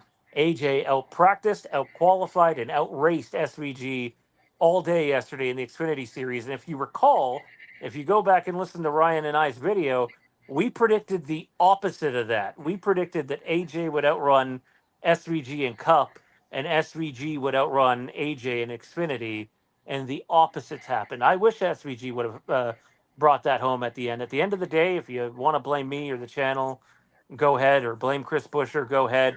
SVG only has himself to blame for losing that race at the end. Yep, that's the way it is. SVG, listen, at the end of the day, we should have won this race, but we didn't. You know, they are the best drivers in their industry. But it is what it is, man. It just, at the end of the day, AJ had a really good car yesterday. Wasn't as good as some of the others, but he definitely had a better car than SVG. We just simply don't know how good his car was today. He only ran 2 laps. But SVG obviously had race-winning speed. So you take those and you move on. And AJ definitely made some mistakes yesterday, but at the end of the day, that's part of racing. That's part of the passion and sport that we do it. That's why we do it. So Really we'll take quickly this here the before pain we here. But before we wrap up, Bristol's on Xfinity's Friday night race, right? And Cup's a Saturday race, I believe. yeah, I honestly don't know. It is the Bristol night race, so yes, I believe you're right. Friday, I Saturday. missed Bristol earlier this year. How did SVG run there? I don't remember. I don't remember either, to be honest. I don't think he was bad. Probably right around his usual 15th to 20th, if I recall. But nothing, not great, not bad. And is that the final Xfinity race before the playoffs? It is. It is. Yep. All right. I mean, AJ's already locked in, but some more bonus points would be great. He's won Bristol before. I just hope Kaulig brings some quick cars, but my guess is those junior motorsports cars are going to be quick. And if you are a NASCAR fan, or if you're a new NASCAR fan, you've probably heard the name Earnhardt quite a bit. Dale Earnhardt Jr. will be running in the Xfinity race, and it very well could be his last Xfinity race. That hasn't been confirmed yet, but there's certainly a possibility. He has nothing on lined up for next year. Personally, I wish he'd just run one more full Xfinity season, but I think we know he's never going to run a super speedway again. But that should be fun. I always like seeing Dale Jr. get back out there and run. He almost won last year, if I recall. He was really good correctly. last year. I think he And did then Richmond. He lit on fire or something. He did Yeah. Bristol last year too, I believe. Did he not? Or was that No. It was Richmond, I'm pretty sure. But and Gravy said that they didn't run the Xfinity cars at Bristol earlier this year, so this will be his first first attempt at Bristol. So that'll be interesting. Interesting, yeah. Well, it'll be a bit of a learning process for him, but Josh Williams is not a bad short track racer. AJ's won at Bristol before. The RCR guys are usually competitive there. I would suggest he's going to have a good starting point. So looking forward to Bristol. I'll get to see the Friday race. I will not get to see the Saturday race. I think I could be wrong. I think SVG's running the Cup car at Bristol too. Or is that AJ? He got a lot of race. I do think it's going to be SVG next week. I could be wrong though. So that's good. I kind of hope it is for. I mean, I wish AJ was building a notebook for next year, but SVG getting double duty at Bristol in 2 different cars, specifically one that he'll run Bristol still twice next year, right? I'd hate to see them take away a Bristol date. That'd be bad. But to get a head start on that would be good for them. Yeah, Bristol should be okay. They're not going to lose a date next year, but so they'll have 2. But yeah, they could down the road. But yeah, listen, I'm glad they're doing, obviously I wish they'd run Bristol earlier this year so SVG had a full race under his belt. But I will say this, now that we're 20-something races into the season and SVG is more comfortable with the Xfinity car, has a better handle on it, it's still going to be difficult for him. Bristol's a really tough track. But I do expect him to unload a little bit faster than he probably would have in the spring, and definitely give himself to try to run top 10, top 15. Certainly in the cards. Kaulig does bring good cars for Bristol. Yeah, the Xfinity races at Bristol, the Cup races have been. I think last year they had the tire problem, right? Everybody's tire was letting go, or was that the year before? But the Xfinity races at Bristol usually get a little chaotic, and you see some wrecks. And the problem with Bristol is when a wreck happens in front of you, there's not a whole lot of places that you can go to hide. So Denver asked a question about Kaulig being mad enough to keep SVG. Yeah, SVG staying in the fold. I mean, at the end of the day, the only reason he would go to Junior Motorsports is if they decide not to run a fourth Xfinity car next year. It has nothing to. I think the relationship's fine. It has nothing to do with being mad or not being mad. If they run the car, SVG will be in it. If they decide not to run the car, then he'll probably shift over to Junior Motorsports. That's probably about just kind of where that is. yeah, I think if SVG ends up at Junior Motorsports, it's for a couple of reasons. One, Colleague decides to not run the fourth car, and that could be for Trackhouse not wanting to completely fund it themselves. Keep in mind, even though that the '97 car is completely prepped by Colleague, it's not a Trackhouse car. Trackhouse doesn't do Xfinity. The bills are paid for by Trackhouse, full 100%, not by Colleague. But they might have a better deal from Junior Motorsports. And like, if you're Justin Marks and you see the car that, don't get me wrong, Connor Zilish is, one hell of a talent, but he had a rocket ship to drive yesterday too. Not saying he wouldn't have won if he was in a Kaulig car either, but I can confidently say he wouldn't have been 11 seconds ahead of the rest of the field at the end of the first stage. So it could be a matter of just wanting SVG to have better equipment too. So I don't know where that's going to go, because it sounds like Nick Sanchez might be going to the 48 now. Who knows what's happening Which with the Rev Racing thing? We'll see what happens, but that's going to do it for us. We'll keep this thing under 3 hours. Thanks for everybody for coming out. We wish it was a better finish. We wanted a better finish. A little bit of heartbreak at the beginning, heartbreak at the end. One more road course to go this year at the Roval, which I'm very confident in. And we'll see what happens the rest of the way, Ryan. Thanks for doing this, man. Yeah, sounds good, man. It's definitely disappointing to come up a little short, but it was a good day for us. A lot of fun. Glad we got to do it, and we'll recollect and do it again next week. Yeah, just utter chaos too, by the way, for the Cup playoff picture. It'll be interesting to see how that continues to shape up over time. Absolutely. Next week's going to be wild on that front for sure. A lot of desperate That's a drivers. deciding race, right? I'm gonna It miss is. that. So, Yes. Deciding oh week. boy, we'll see how Carnage plays out there. Anyways, for Ryan, I'm Sean. Thanks for coming out. Have a great week. Keep a smile on that face, and positive thoughts for sure. Take it easy. Bye, guys.